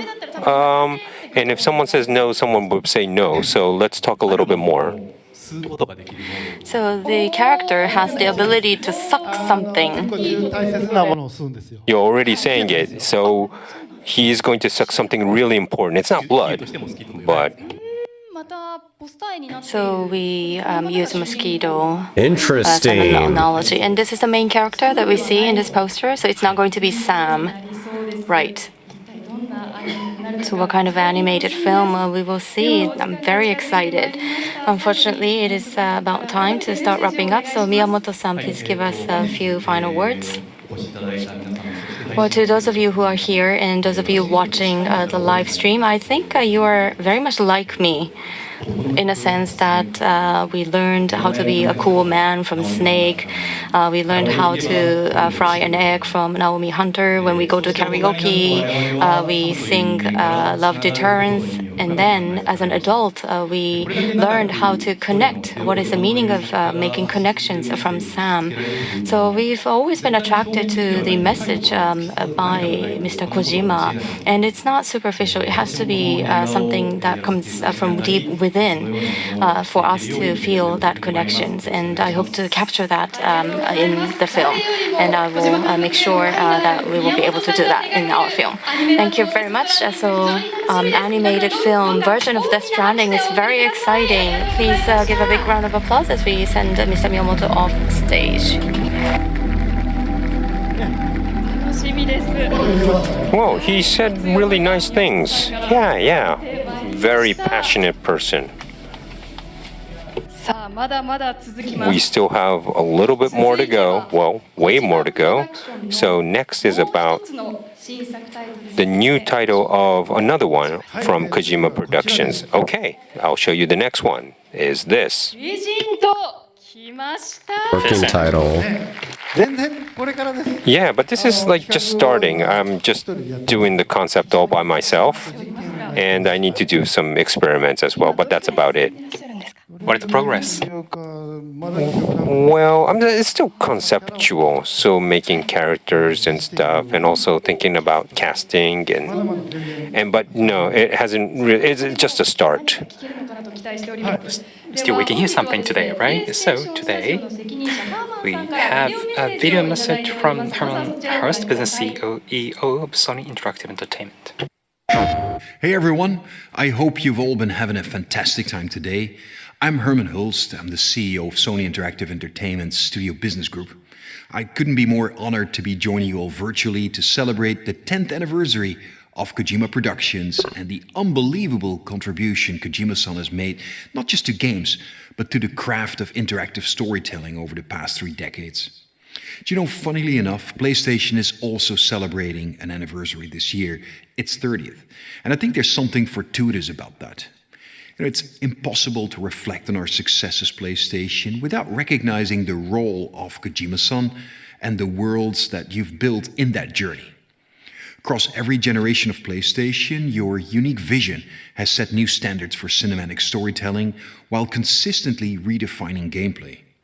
Your daring, your willingness to push boundaries, to bring players unforgettable experiences, I believe is truly one of a kind. So when we finally got to meet in person back in 2015 in Amsterdam to start this new partnership between SIE and KGP, I was just thrilled. And it's been an incredible journey. With Death Stranding, I think Kojima-san and his team truly redefined what a video game could be, both in terms of narrative as well as technical achievement. Seeing what Kojima Productions has been able to do with the Decima engine, it's a piece of tech that's very close to my heart, has just been fantastic. And with the recent release of Death Stranding 2 on the beach, Kojima-san has blown us away once again.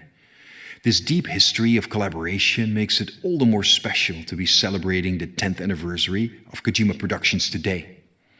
Now, looking ahead, I know we announced Physint last year, and I just want to reiterate how excited I am for this title. We're not going to be sharing too many details today, but I can confirm that this game is fueled by the same creative energy, the same ambition that has made the PlayStation and Kojima partnership so powerful over the past 30 years. Kojima-san, on behalf of everyone at SIE, I want to wish you and the entire Kojima Productions team a big thank you and a massive congratulations on your 10th anniversary. I can't wait to see where this collaboration takes us next. To all that lies ahead. プレイステーション。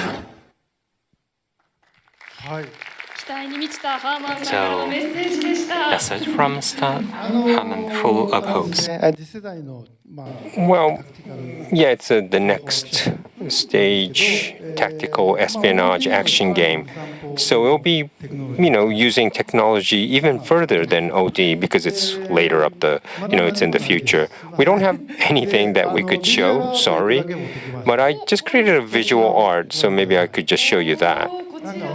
And I don't know what you think of this. A man standing? Yeah, it's the main character. We cannot see his face. Well, we can't see, but... So, I'm doing the concept and also casting, but as I said before, there was a SAG strike, so I couldn't do the casting. So I can't really announce the main character, but there are a couple of other characters that are decided. I don't have a screenplay, but I could announce some casts. So we'll show who it will be. Okay, first person, I have a video message. Let's check it out. Hi everyone, this is Charlie Fraser here. I hope you're all having a wonderful time. When Hideo Kojima reached out to me, it felt so surreal, like being invited into another world. I'm very proud to announce my new role in the game Pheasant, and I look forward to working alongside Kojima Productions and PlayStation, and a huge congratulations to the Kojima Productions team on your 10th anniversary. What a massive milestone, and I look forward to seeing you all very soon. 안녕하세요. 배우 마동석입니다. And that was Charlie. 먼저 코지마 프로덕션의 10주년 진심으로 축하드립니다.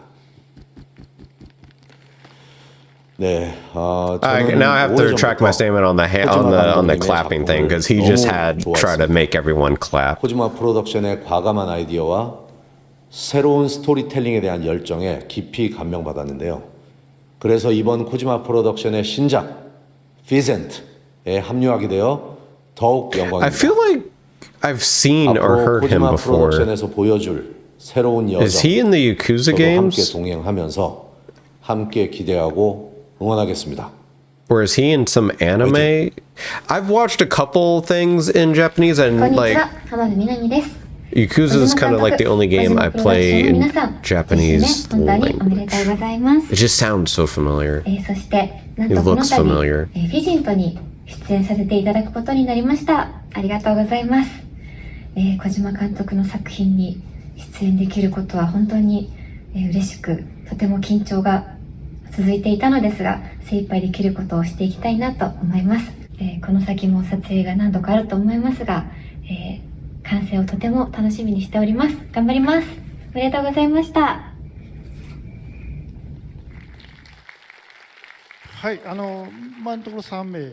Yeah, those three, but of course I casted more, but it'll be like Dune all cast, kind of. So Charlie, I saw, Mad Max Furiosa, she played the mother, and I saw her other, things, and I met her too. And Don Lee is actually in Death Stranding too, but I thought, we got so close. Okay, that's where I've seen him. Now, I've seen him in just clips in Death Stranding really too. A big fan of her. I was like, I've seen a face. Finally, she said yes. Looking forward to it.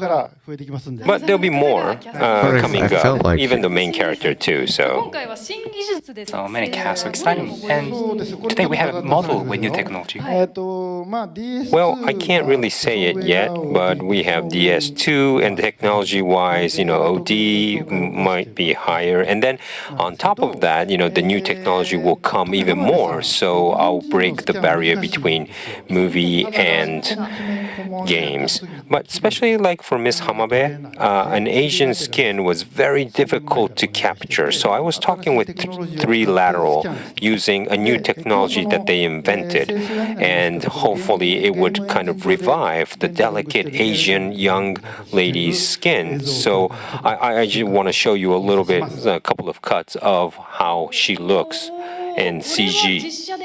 And this is not, the actual photo. This is from the game engine. And the makeup and the hairstyle would change according to the game, so it won't be like this. But even the lips and the redness is like future technology, and this will move in the game, and you can move the camera too. So it's further out in the future, so I can't die until I finish this project. But this is Miss Hamabe that I'm working seriously. I'll do anything for her. Oh my God. Of course, Charlie and Don Lean. For me, working with people I like make me live longer, because I could go work and say, oh, I want to meet them, But I'm getting weak today now because I'm very busy. But anyways. So the casting is yet to go. And also, we need to, experiment on new technology, but there's so much more to go. But before that, I need to do OD, and hopefully everyone looks forward to the OD and the Fizzit new project. So up to here was the update of the future titles that we're working on. So from here and onwards, I'd like to touch on various collaboration projects. Please have a look at this video.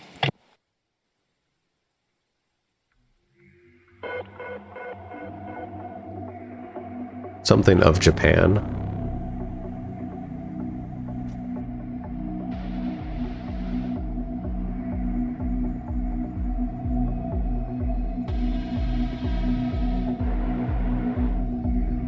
完璧なものはないですね。完璧であろうとするだけで。完璧だと思っても、時代はどんどん動いていくじゃないですか。物の見え方も変わるんで、不完全のままどんどん進んでいくというか、ユーザーの皆さんと一緒にものづくりを完成させていくというか、完成はないんですけど、そういう意味では。技術的なこともどんどん変わっていくんで、20年前25年前できないことが今できたりとか。Oh, a beer? その時技術者が美味しいっていうお酒がその時の最先端のお酒なのかな。とにかく突き詰めていくっていうところが大事かなと。微生物の生育する環境を整えるのがうちらの仕事になっちゃうんで大変ですよね、生き物なんでね。お酒の価値はいつ作られるんだろう。Oh, 誰かが口に入れた瞬間価値が作られる。あ、これうまいな。自分が言いたいことがそこにあって、そこにエンタメをうまく加工して届ける。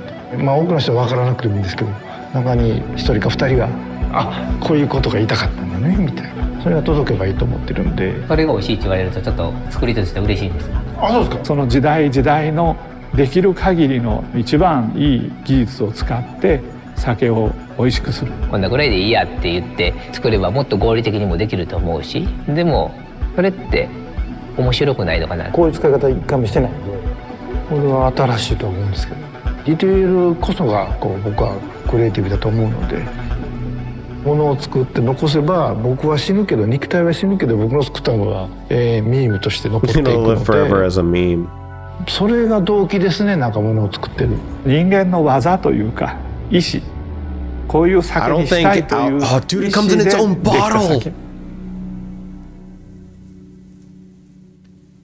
That's fucking.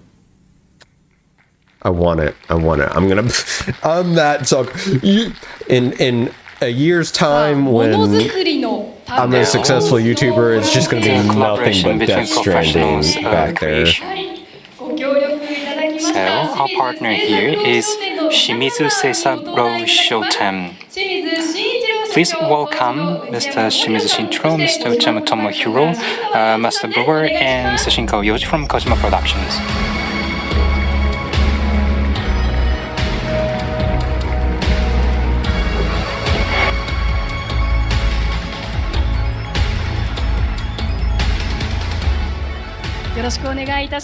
Thank you.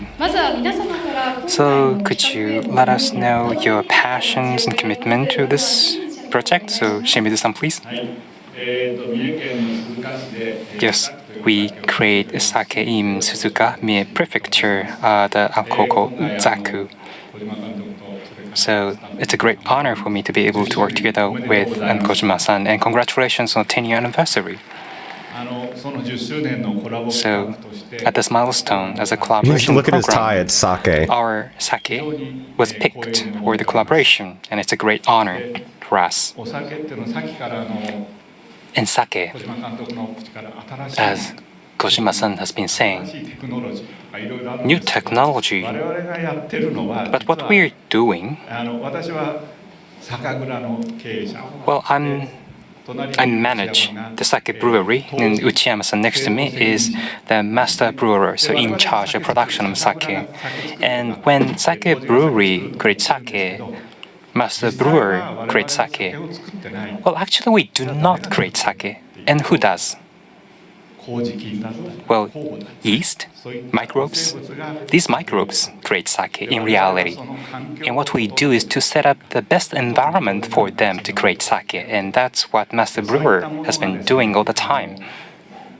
まあ今回コラボ企画の中で And through this collaboration, we can showcase what we are doing. And we are very delighted to be able to do so. Thank you. Uchiyama-san, please. そうですね、今回本当に小島監督の方にコラボしていただいてですね、実際作業を This time, Kojima-san has visited our brewery. それでですね、まあ本当に And まあ結構お話ししてると as we are, well, discussing, we share same values and perspectives, a lot of commonalities as engaged in creation. Well, I commit to very detailed things. And, well, many people on the ground may not like it, but in case of creation, we need to commit to something, commit to details. And Kojima-san prefers this kind of taste in sake, so I try to give my 100% to this sake. And that's how I created this title, and I appreciate Kojima-san's view. So I did all my best for this sake, and this time, yes, we made this. Thank you. Thank you very much. And Zaku Luden's package and label is so cool. Shinkao-san. Yes, it's the 10th anniversary of Kojima Productions, and let's do a sake kind of thing. So, same as the game. So, it completes after someone plays or drinks. So, I thought sake is the same, it's entertainment. So, the surface, the face of the sake, I had to create a new character, or thought of creating a new character, but I thought putting Ludens there will be good. So if people drinks the sake and looks at the package and have a good time, I think I will be delighted. And Hideo, the tasting you did, and yes, I did all the tasting. And Zaku was one place that I was very interested, because they were saying similar of what we say of how we create things. So I went to their brewery, and what was the most interesting part is like they're facing living things, like whether it's a micro or whatever, it's living. So same as us, we're dealing with living fans and people. So I think this collaboration, I learned a lot as well. But this collaboration sake will be great. So I hope everyone will be happy to drink this soon. And the information is available on the official website of Kojima Productions, and you can buy this from today. So please check this out and buy. So I just looked it up, and here it is. It is 22,000 yen, which is 150 bucks, which is actually not that bad. The delivery note is not included. I don't know how I would buy this as an American. 44,000 yen. You can get up to 12 bottles. What's 4,400 yen? $30. Okay, not bad. This one you would buy more of just to drink, and you would bring out this bottle as the special occasion. All right, all right. So, Shimizu-san, Uchiyama-san, Shinkawa-san, thank you very much for being with us today. Please give them a round of applause. Thank you.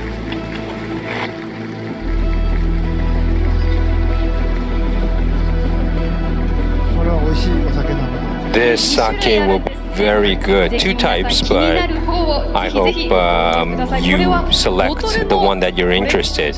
And the bottle will be a great collectible as well because we design with detail too. Some announcement here. To celebrate the 10th year anniversary of Kojima Productions, we will be holding the special exhibition.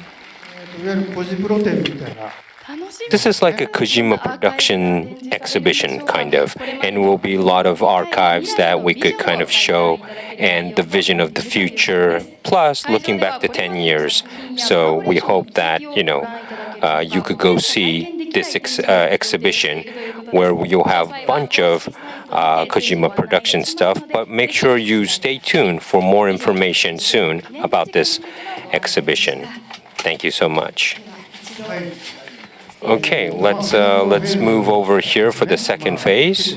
We're still talking about second phase a little further out than second phase, but we have so much information that we released already, but sorry, we didn't show much. Okay, now we were saying about the third phase, that we're going to go out of the next, I don't know, using the Kojima Productions spaceship, going out of our Milky Way even, So I said that there are currently live action films and games, and that was all created. We created all IPs from there.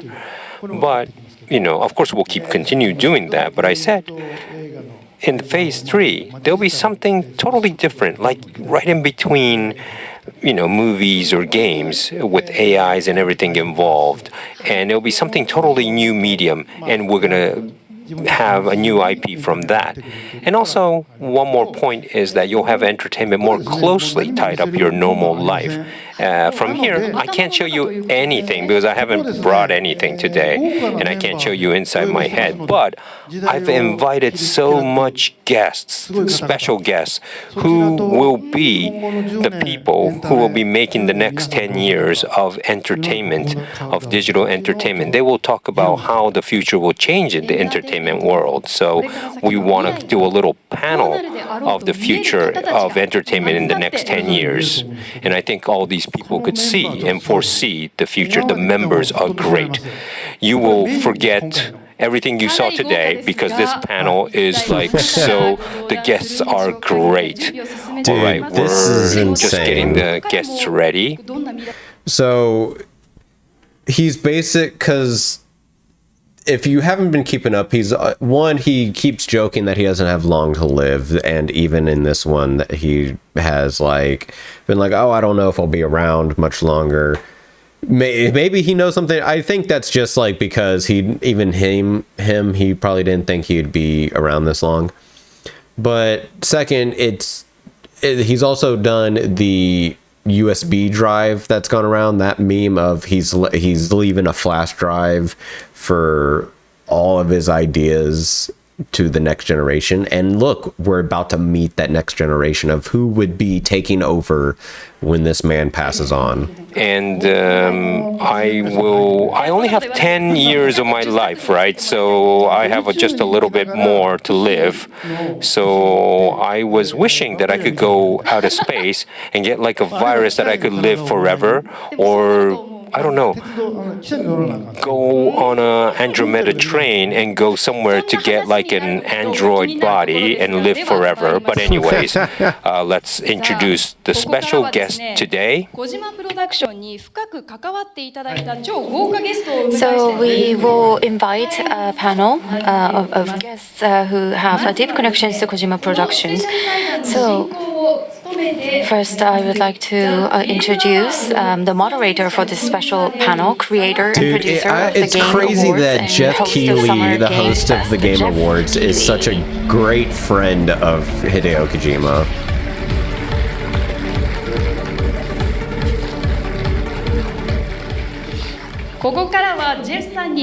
So I will hand over to Jeff to moderate this panel. Thank you so much. Great to see you. Hello, everyone.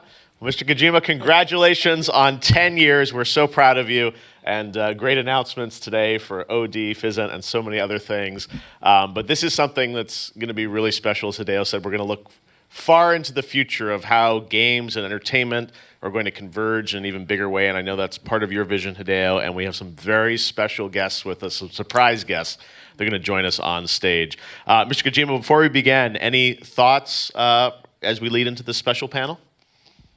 Well, we're going to call all these legends that we're going to have all these people up on stage, but, you know, I have to talk about my future, but I want to listen to their future, and hopefully we could connect the next 10, 20 years in the entertainment world. So I want everyone to think at the same time, too. Exactly. This is really a panel about vision of where entertainment's going to go, and I think it's going to be really fascinating. So should we welcome our special guest now, Mr. Kojima? Yeah. Okay, great. All right, well, our first special guest is someone who you know from Death Stranding. He's Tarman, but he's also the director of the legendary Mad Max series. It is such an honor to have him with us live here in person. Please welcome the great George Miller. He did Happy Feet and Babe. Oh my God. Those franchises. Yeah, I'm the director of the Mad Max series. Oh, and I also directed Happy Feet and the movie Babe, you know, with the talking pig. Great to see you, George. But that's not all. Next, please welcome the world-renowned Oscar-winning filmmaker who also appeared in Death Stranding as Deadman, Guillermo del Toro, everyone. Dude, has Frankenstein come out? I want to see Frankenstein, actually. Is that an updated photo? He hasn't put on weight since that photo, it seems like. Or none of the weight's in his face.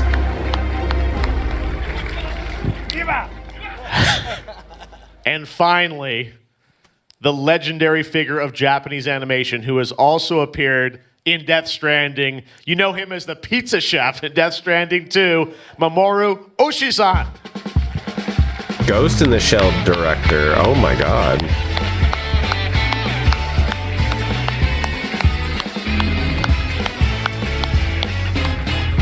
I haven't made it that far.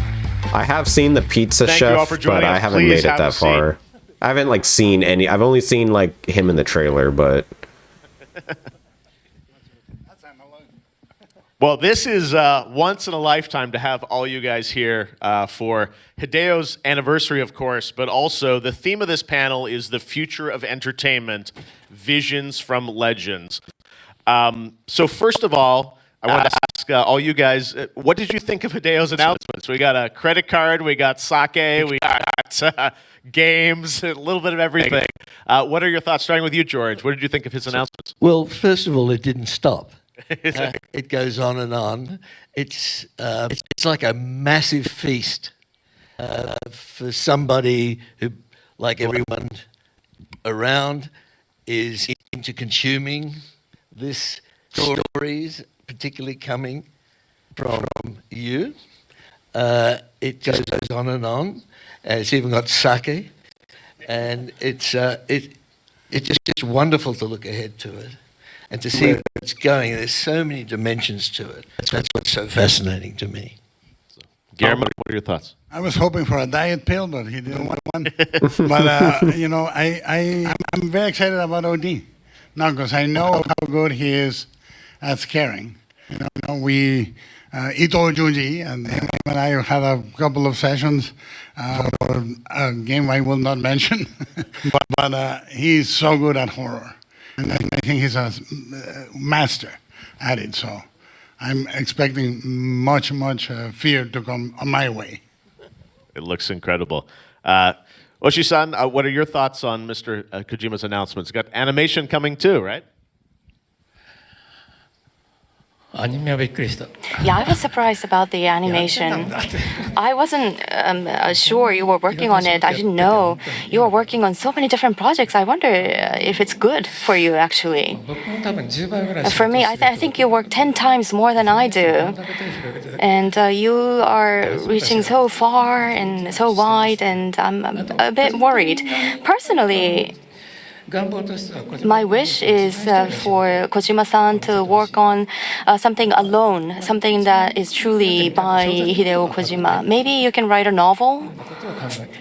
Maybe that's something you can think about. In any case, you're making sake. That was a surprise. For me, I only work maybe 3 hours per day. I spend the rest of the day just playing Kojima-san's games. I don't know, what should I say? What else I can say? I was surprised you were working on so many different projects. We are working in the same industry, but what a difference. I'm 10 years or so older, but when we think about 10 years from now, it will be a quite tough discussion. Well, I know, Hideo, you're restless about sort of where the industry is going, and I know you have so many ideas in your head. And we want to talk maybe about this next phase of entertainment, and all you guys, I think, have thoughts about this, right? Well, entertainment is in the brink of time where it could change with quantum computers, AI, and streaming services. So the next 5-10 years, the creators need to change because the technology changes, the environment changes, the audience would change. So what can we make in that era is the key question here. Wow. Well, that's a big question to unpack, but let me start with you, Hideo. The question to all of you, what do you think is going to be the sort of the biggest radical shift in how we experience stories in the next decade? I know, Hideo, you've seen this kind of, merging of cinema and games, and a lot of the technology is, the same technology that's being used to build these things. How is that going to change how we experience entertainment? Not, in 2026, but 10 years from now. Well, movies, novels, games, the current ones would remain. Even the films in theaters would remain. But it's now all digital. Movies, music, even books, and also streaming. And you'll have everything in digital. So the audience could have just one platform, like an iPad or a smartphone, and you could retrieve any kind of entertainment. Everything was all apart before, like novels were paper on books, films and movie, but this will be all merged kind of together, not as one, but it will create more new things like movie and games in between something medium, or novel and movie in between medium. Something that we never seen before will probably be born. And also AI comes in, and all, Hollywood movies and our games, the cost was so high, but with AI, it'll be more, low cost and budget. So you could now create with small teams or even alone using those technologies. So it won't be like, a gigantic team will be needed for anything. You'll be much more speedy with smaller teams. George, any predictions from your front of what excites you or what you think is going to radically change? Well, the only thing I can say is without question, there is change, and it's happening more rapidly than we've ever seen before. And that's basically the evolution of technology from the very beginning of who we are as human beings. Like a lot of people, I've been really interested in AI, not only how it affects what we do in storytelling, but in medicine. I've gone back to the medical school where I went to see how it's affecting that, and at the world at large. And in every one of those arenas, the thing I hear most is that what may have taken a year or 2 years now it's shifting so quickly, might be just a week or 2 weeks. So it's a fantastic and scary ride. In all those arenas too, people are talking about the ethics of it, which is really good. And that's always been the story of technology and art and human endeavor. Going way back, I remember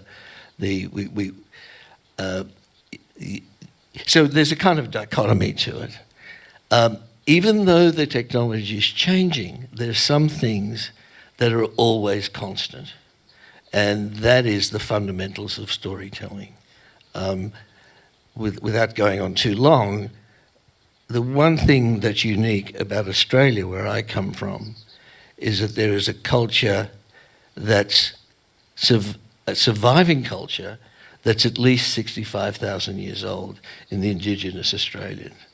And with nothing else there, because Australia is essentially an arid desert, they basically navigated the world, everything in the universe, through story. And I realize that's what's happening across all time and space. However deep in the future, whatever future we have, we'll still go through that process. The technology will change. For me, I've enjoyed the ride, always. I'm amazed how every one of the films I've made has been influenced by the tools at hand at any moment. So it's exciting. It's also a bit scary, but it's wonderful. Yeah. Guillermo, building on that idea, story is at the core, of course, of everything. But is the audience do you think they will experience stories in radical new ways, or will it still be very true to the way we know it today? I don't know. I think that every time there's a technological change, it takes a minute for humans to find their spirit back in the art. I think that when photography came and overtook the need for realism in painting, academic realism, it took a little bit for us to experience then symbolism, impressionism, and things that were searching for something else rather than surrendering to photography. I think that, I'm 60, so I'm starting to get a little alarmed, but it's what happens when you're 60. You have prostate exams and you get alarmed. But I think that we have to find the human spirit in what is coming. I don't think it's enough to have speed and delivery and comfort when you're talking about storytelling. It's about depth. It's about connection. And I'm not skeptic. I think we may find it, but the future that I look forward to is when technology, which is a thing of its own, it dictates and is a bit of a tyrannical move forward, is what we experience. No one knew that the biggest change in architecture in all of the world would come from a car, but all our cities transformed from that car. So in my opinion, what we are experiencing, which is wild, crazy, in many ways motivated by industrial and stock desires by big companies, that we can find the human spirit on that. And to me, what I'm looking forward in 10 years is sort of finding a way to get the emotion into that. There's a very significant pact we have as humans with image. And I think a lot of that pact depends on us believing there is something, someone sacrificed or someone suffered for that image behind of that. It's not enough to generate facsimiles of images. I'm really concerned if we are still going to connect. That's the only thing that we need to take care of, connecting, because that's the function of art is not just to render, and it's not just to make feasible, is to actually express and connect. And that's why I was very moved by Death Stranding when I first played it. First of all, I saw that I got into the shower with Norman Reedus and was slightly alarmed. But second, I was incredibly moved by what it was seeking, which was connection and frailty.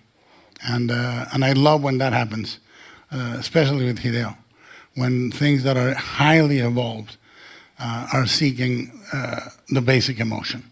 So my hope for the future is a bit of the past. Yes. So true. Oshi-san, you've heard thoughts from Hideo, George, and Guillermo. Anything to add on there about how you think the stories will evolve in the next decade?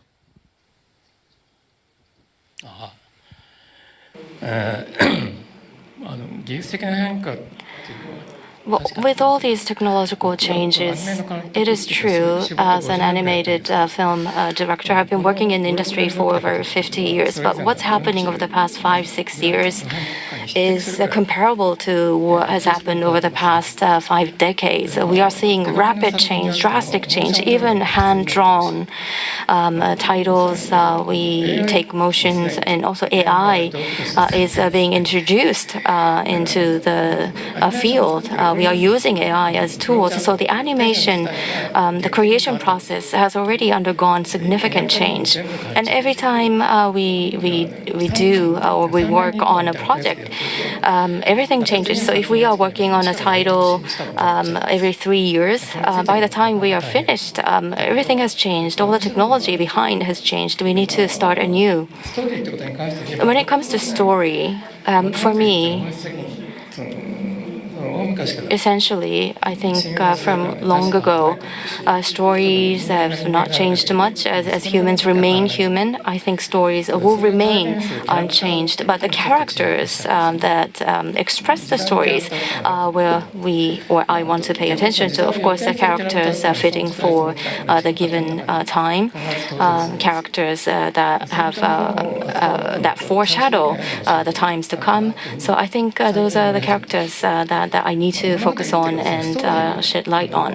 The story itself, it can be anything. It doesn't matter what the story is. Even a classical story, it's completely fine.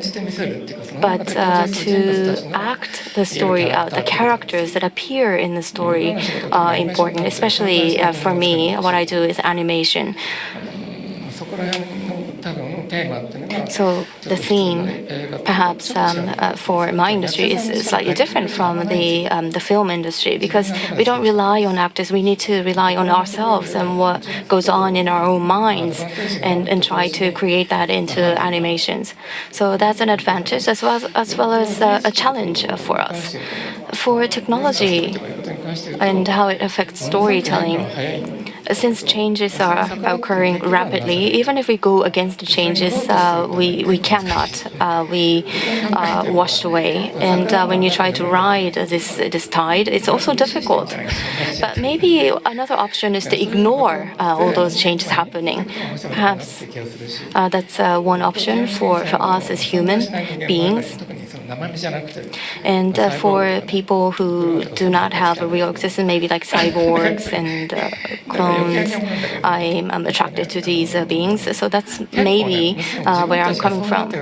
But maybe we need to be more aware that we have become these beings in a sense. Everyone here, I've been saying this for over 10 years, we've become more like cyborgs. Everyone is like a cyborg. Everything's connected. We are all connected to something else, and acquiring freedom is going to be more difficult in the future. So maybe we need to think about what to do in that state. So that's something I've been thinking about lately. Wow. Great insight. And you talked about sort of the positive aspects of this, but also some of the fears, right, of, keeping it human, keeping the connection. We always talk vision panels about the great things, but I'm curious, for each of you, what do you think is the darkest possibility you see, and what would you do to prevent it?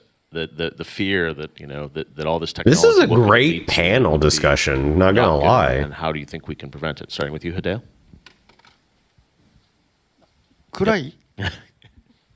Dark? Okay. Well, just as Mr. Oshii said, the stories haven't changed from long time ago. The mythology, Japanese folklores, Asian folk tales are quite the same. But I don't see anything from there. It's like the person who tells the story is very important, the storytellers. So these people have changed over the eras. So even if it's the same story, it changes according to the storyteller. I mean, like people who told that story 500 years ago, 100 years ago, today, they live in a different environment and technology. So how that storyteller tells the story will, of course, change. The meaning, the root of the story will never change, but how the details and how it's told is really reliant on their background. Like, for instance, these days, everyone has a smartphone. And everyone is a storyteller. And everyone can just choose what they want to tell. So you have to look at, as a human being, how do you tell the basic instincts of the human is also the key. And I imagine with that, you said there's so many stories that can be made so quickly, so rapidly. We talk about, AI, how quickly things can be generated and whatnot. Is that a dark possibility, George, that there's sort of too many stories, or we're over, like how does something really matter, right? When there's so much content out there. Well, it's the paradox or the contradictions. There is no question, first of all, that we are hardwired for story. It's part of, I think it's pre-human. If you look at the instinctual behavior of animals, there is a narrative. But for humans, where there's no question, it's an essential part of how we try to understand the world. Now, with the technology making it available to everybody, the real question is which of the stories which are kind of going to get traction, even if it's within a small group. I mean, one of the great dangers of modern technology and the dissemination of story, it's all narrative, is that, as we know, bubbles are created. And people invest deeply into those belief systems. And hence we get cults and of all kinds, religious cults, political cults, and so on. That narrative we see played out across time, and it's accelerating. So it comes down to, I'm already hearing it. I'm picking up the term AI slop. Yep. There's so much out there, and people aren't necessarily consuming it, just a small group of friends. What are the stories that have the comprehensive strengths that that work intensely on the human being, as you were saying, and what are the platforms through which they're going to be experienced? It's impossible to tell. It's with it seems to be the case with all technology. Nobody imagined that the internet, when they first worked on it, as a way, as a counter to nuclear, the first web was a military exercise. Nobody imagined that we would be doing that today. With the telephone, Alexander Graham Bell was basically trying to figure out how to help people who were deaf. Had no idea that it would become that thing by which we could call each other. So there's no predicting. One of my favorite sayings is from John Lennon: "Life is what happens when you're making other plans." And I think that's been our story. We have no real sense of it, but we must attempt to predict. Otherwise, it'll become chaotic and bewildering, and people will shrivel in their spirit. On the other hand, there is an excitement to it, because I've heard so many filmmakers say, I've been trying to get this story, I'm desperate about this story, but the budget's too high, I've been through all the studios, I can't get the money, too expensive, and now I can do it because it doesn't cost much. That's wonderful. I know 4-year-old kids who are asking their mothers to take their dinosaurs and do close-ups and wide shots and cut it together. Yeah. They're already starting at 4. And I know a girl, a little girl, she's 6 years old, who's the daughter of a friend of mine, who's already creating content on YouTube and getting the feedback of response and honing her skills as to how to tell a compelling story. So it's available to everybody. And that's a really healthy thing, because bottom line, Guillermo, it's really the human. What was the term you recover? The human expression, the human, the humanity, and that's the case. That's always been the case across all time. That's the extraordinary contradiction here. And I'm just, without going on too long, I have spent most of my even from childhood, trying to understand, most of my adult life, trying to understand how to tell stories. And then when I became a storyteller, it became not only how do I tell stories, but why do I tell stories? And I think that question will still stay with us. Why do we tell stories? How is changing, but the essence of it, I think, will always be there until some of our stories get so chaotic and wild that we kind of destroy ourselves. I mean, there are those two paths. Yeah. Guillermo, is there, we talk about all this content that we made and, the idea of humanity and great stories. There's also the risk that there's so much derivative content out there. The true original ideas. You think they can still sort of sail through and can still prosper? Well, there's a thing, Theodore Sturgeon, he created a law that says 90% of everything is shit. And to that I counter the Guillermo del Toro law, which is 10% of everything is awesome. Yes. I really like it. And that is on anything, cars, clothing, entertainment, whatever you want. I think that the interesting thing is to take a stance on what we do. I mean, we talk about stories being told at a rapid pace all the time. I think that we have thresholds that we have crossed that we didn't see crossing. Meaning, whatever is the darkest and the lightest, they say nothing is forever, nothing will end, nothing will start. You only believe that when you're very young or very old, that things are eternal. So we're part of a wheel and we're turning. We cross thresholds that are really hard to see. I think COVID was a threshold, immense threshold that we all went through. The fact that we are, whether we like it or not, already into transhumanism. We rely a good chunk of our psyche to a machine that is always on our hand and is always talking to us, et cetera, et cetera. And the other fact is we are being told that we process information much more rapidly than before, but it's not information, it's emotion. We don't account it for what it is.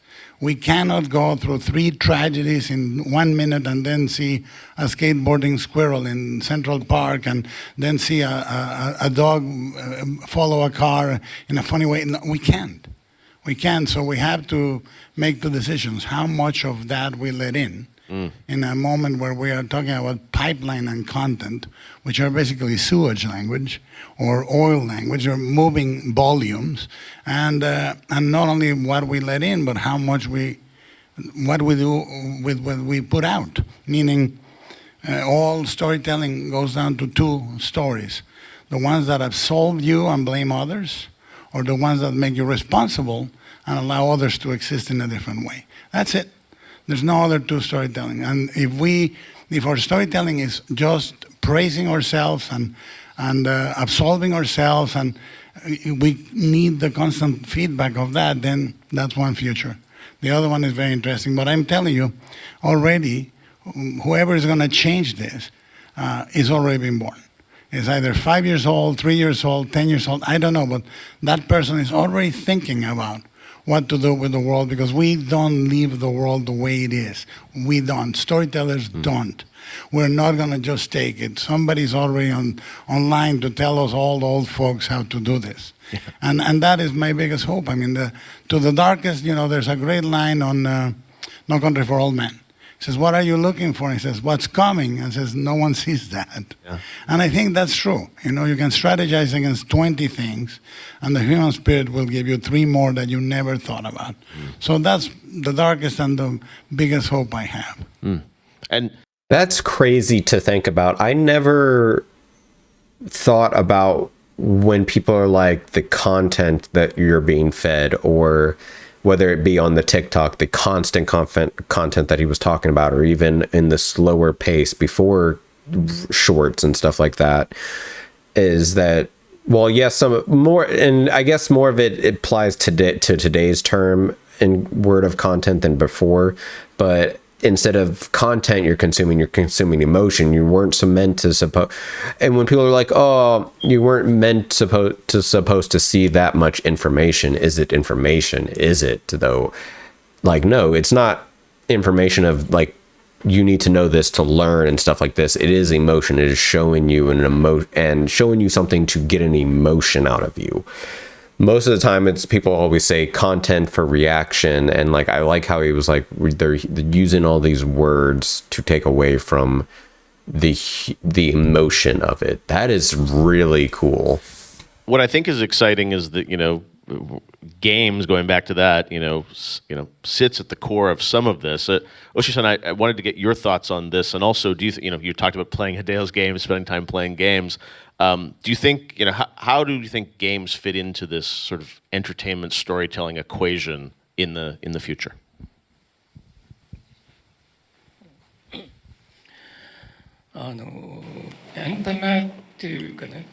Rather than focusing on entertainment, but playing together with the protagonist, the main character, or go on a trip in the game world to be excited, or to feel sad about, or to be moved.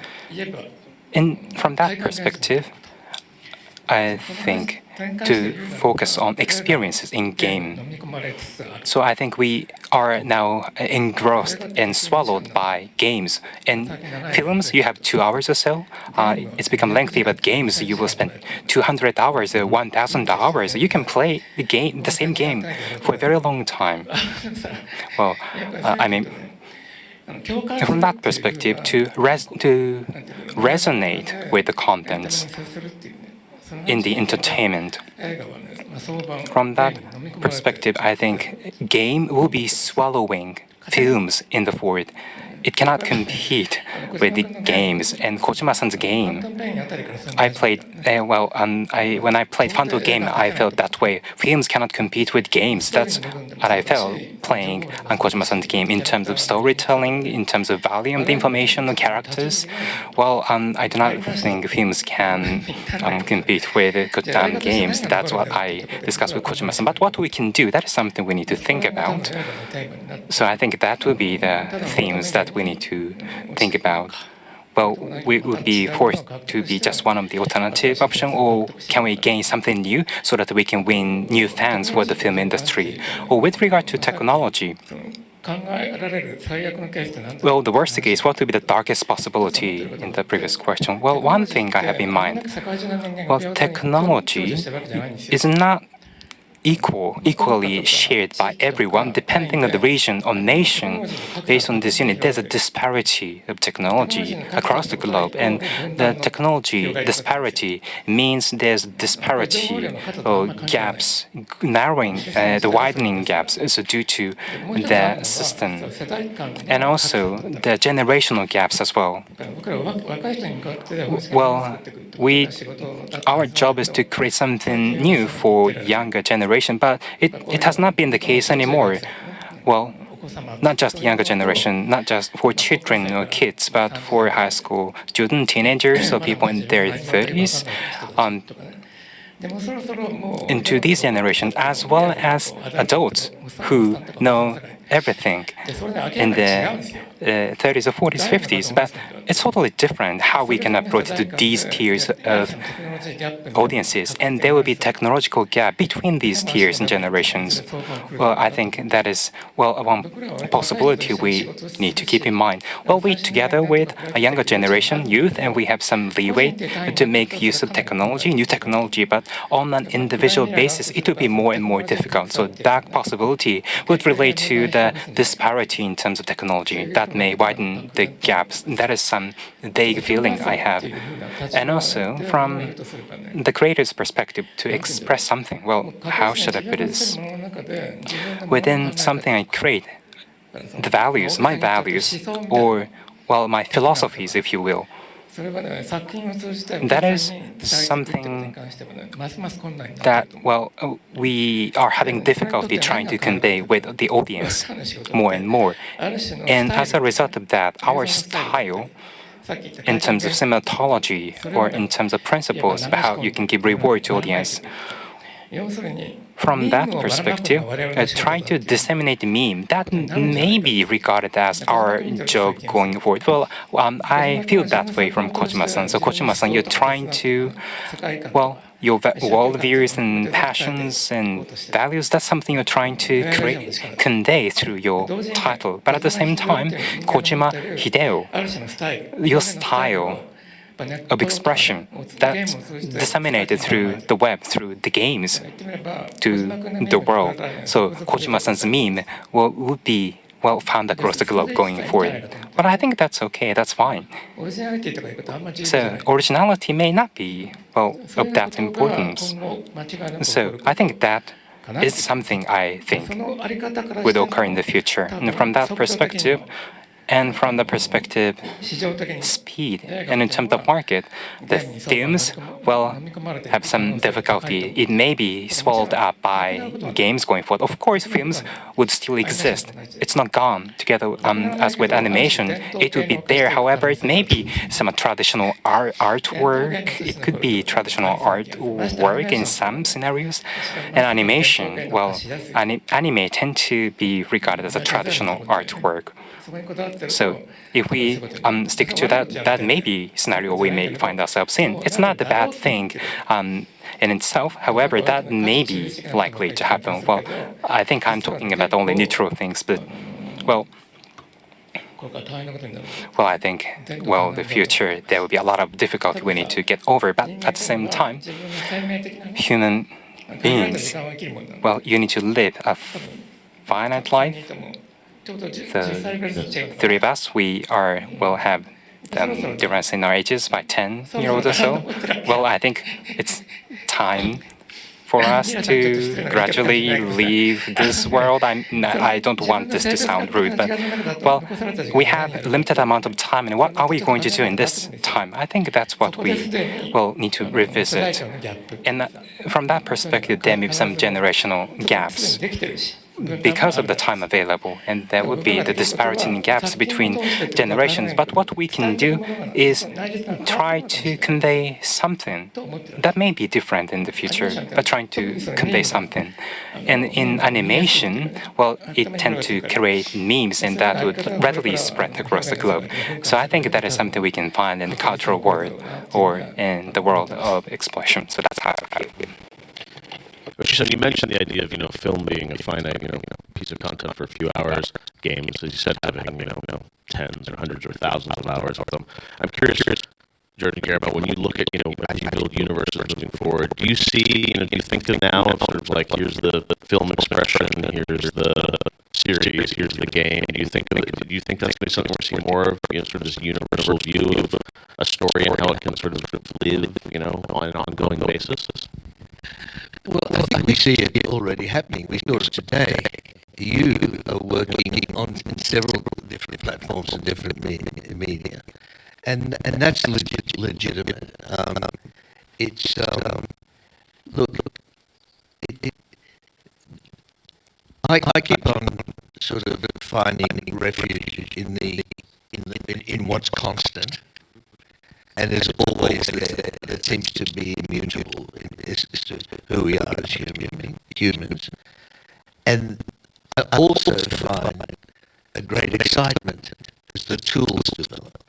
I think it's perfectly legitimate to play a game if it's on the level that you do, Kojima, is because it's all encompassing.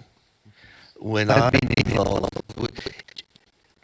as you know, I don't play the games. I watch other people play games. I've stopped playing games a long time ago. I've lost my engagement.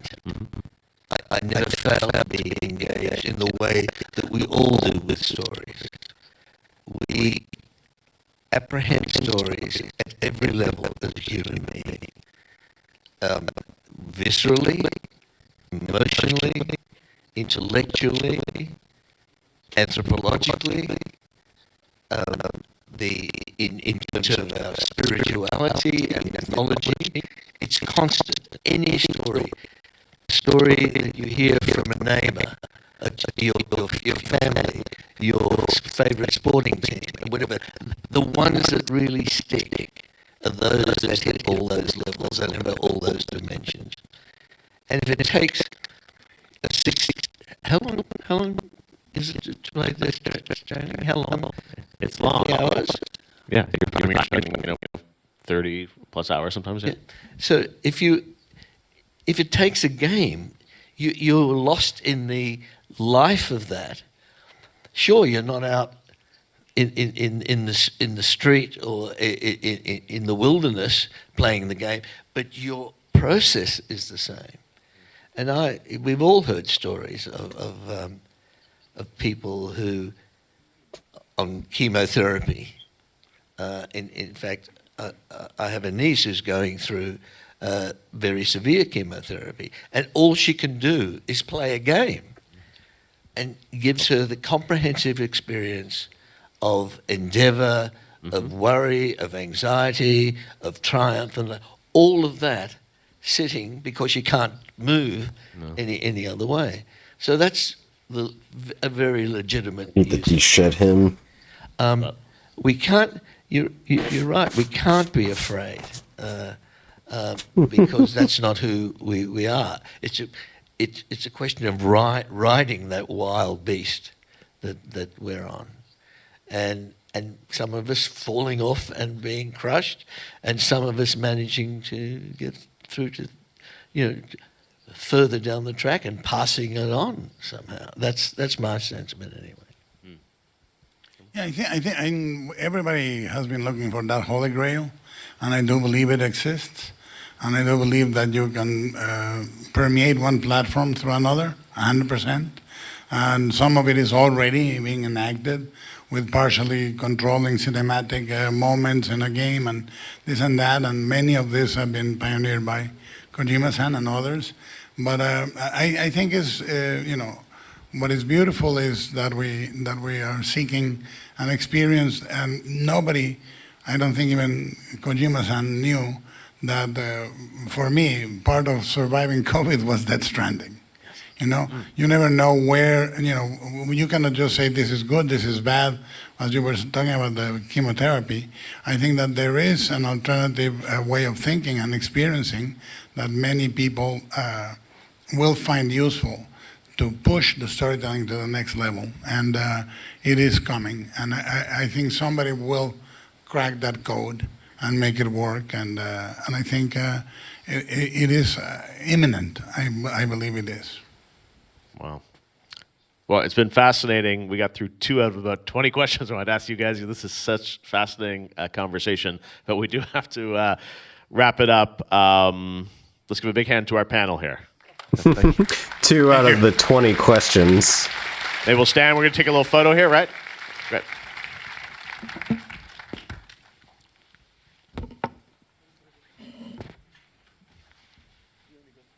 Exactly.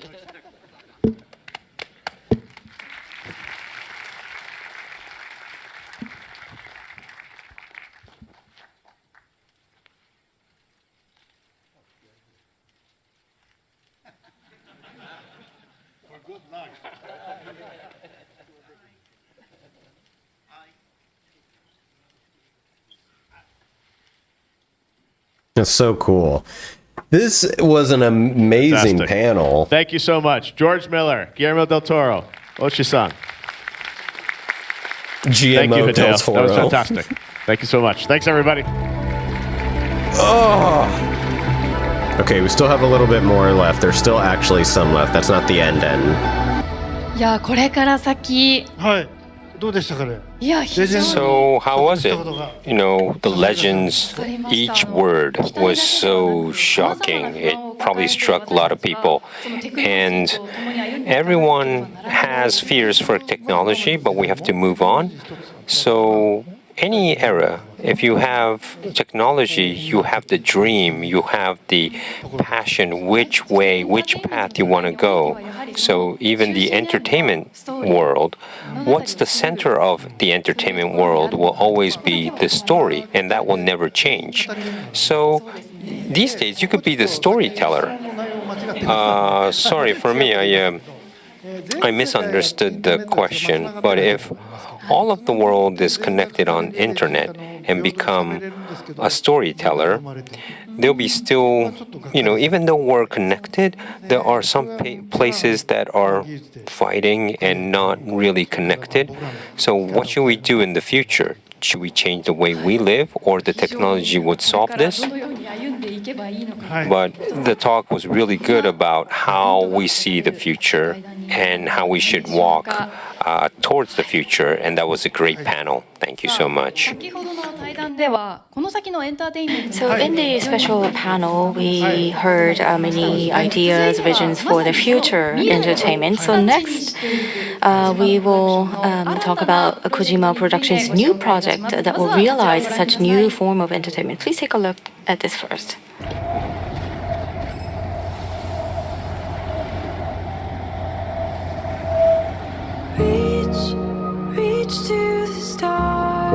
What is next? What could possibly be next? Dream with your heart, fading away, break you apart.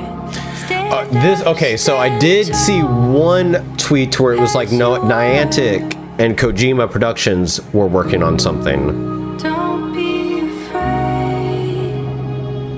The light will guide your way. It's a big one after all.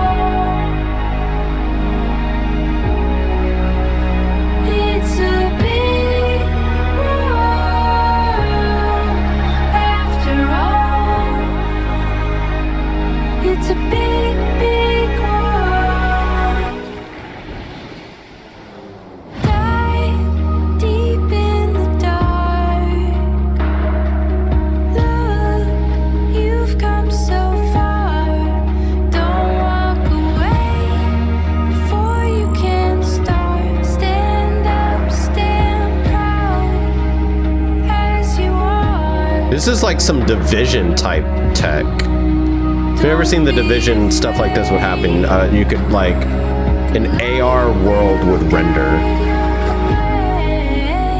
It's a big one after all. It's a big, big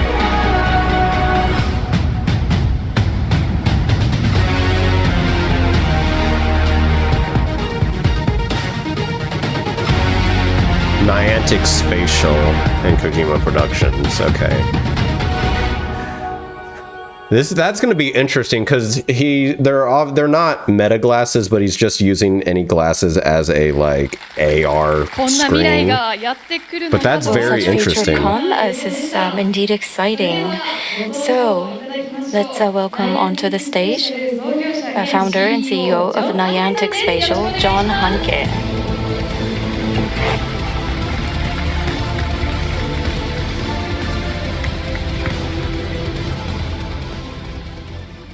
Please allow me to introduce him once again.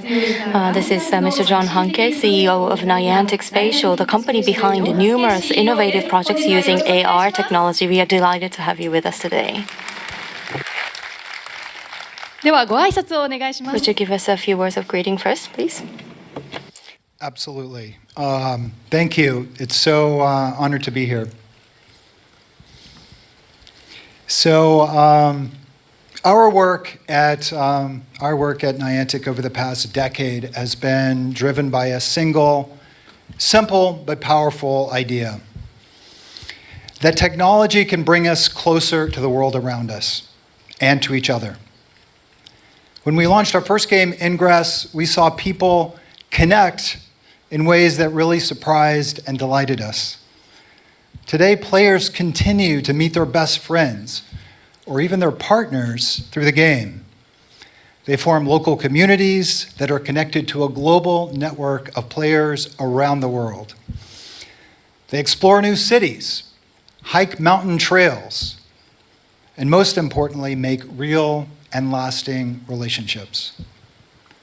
That same DNA is at the heart of Niantic Spatial, a new company that's building AI that fuses the physical and digital worlds.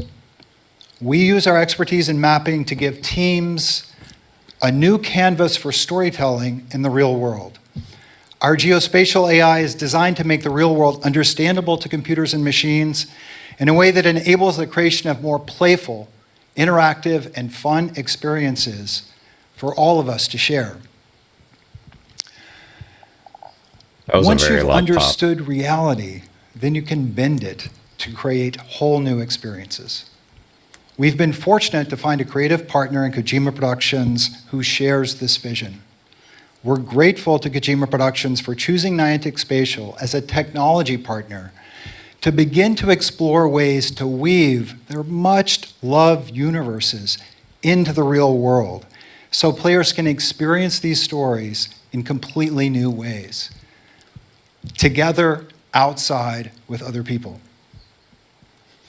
Kojima Productions is a team that is constantly expanding what's possible. Their move beyond gaming and into new forms of media and interactive entertainment is an important new chapter in their history. So congratulations on 10 years of amazing innovation, and here's to many more.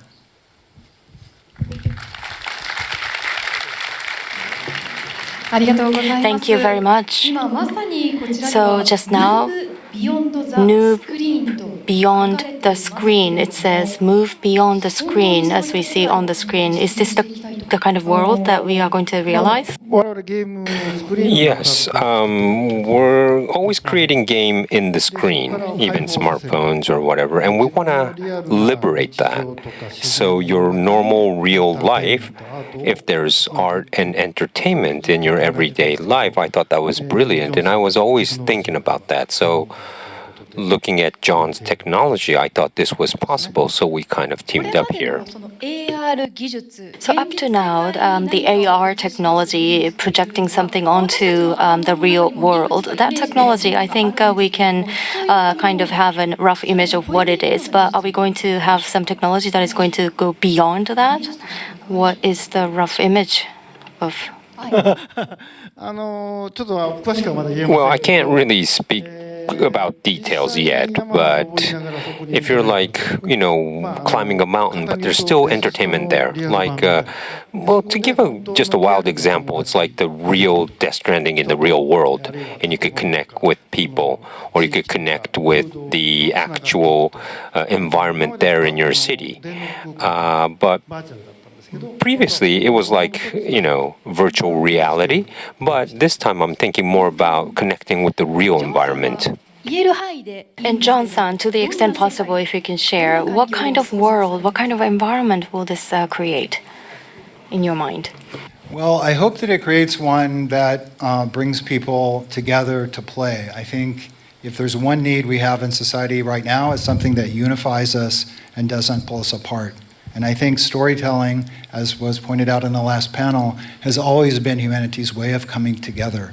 And I think technology can support that. It can divide it too, but I think used correctly and with an inspiring creator, it can be an important force for good in the world. Thank you very much.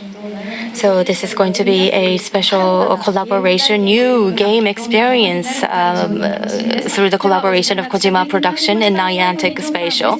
So finally, John, would you give us a few final words? I would just say it's been a great honor to celebrate here with you. Congratulations on an amazing 10 years. And it's inspiring to see you so focused and so energetic about continuing to create new things. John, thank you very much. Thank you very much indeed. Please give a big round of applause.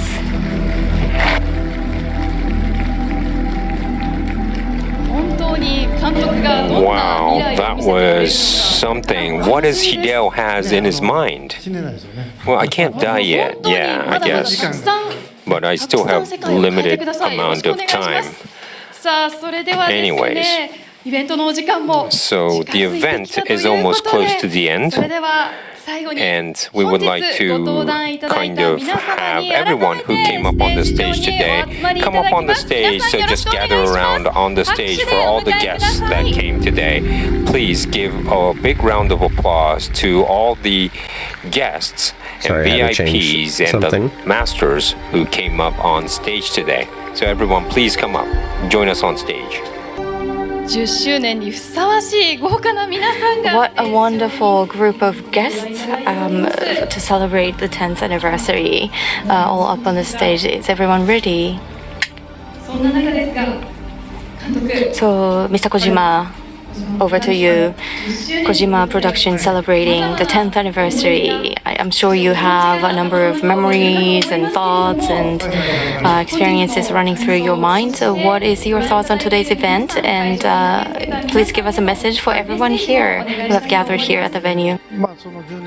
Well, 10 years ago I started with nothing except the connection with all of you. And there are new people who join the connection, and probably there's lots more to connect. So this Strand, we talked on this panel about connection, but the connection is really important from here and onwards. So there'll be a lot of separation in the world right now, and we can't rely just on politics. We need art and entertainment to connect these people, to connect the world, make a better place, and we have the power to do it with entertainment to connect for the next 10 years, 20 years. So I would like to cherish this connection that we have, and let's live long 20, 30 years and fulfill that connection. Thank you so much today. Thank you, Mr. Kojima, and we will continue to support Kojima Production. And thank you once again to the wonderful guests who appeared in today's program. Please give a big round of applause once again. And thank you to all of you for staying with us until the end of the program. And those of you here in the audience, those of you who are watching the live stream, please continue to look forward to many wonderful titles to come from Kojima Productions.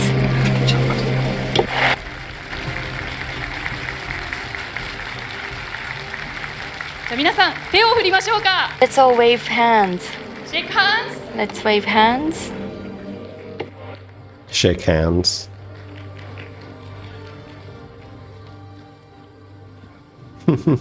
Wow, what an incredible Beyond the Strand. What do you call that? Anniversary, 10th anniversary for Kojima Productions.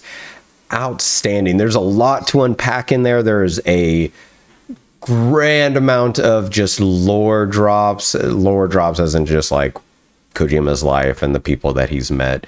Like exactly what I want. That panel was a good, just like I want to pick their brains. I want to know more about like how they think about what's going on and stuff like that. Very amazing. I love everyone that stopped by. If you are here with me now, please leave a like, comment, subscribe, comment down below some of your favorite moments, and let's get some discussions going on down below. They had a lot to say about OD, Fizzant, the next 10 years, the fact that we got to see phase 1, 2, and 3, like that whole timeline thing was amazing. You guys are amazing. I love you. We are building connections through this channel. I love that. It's made me rethink how I view my YouTube channel and stuff like that, and the whole emotional and storytelling and connections being made. I really enjoy that. I love you. See you guys in the next one.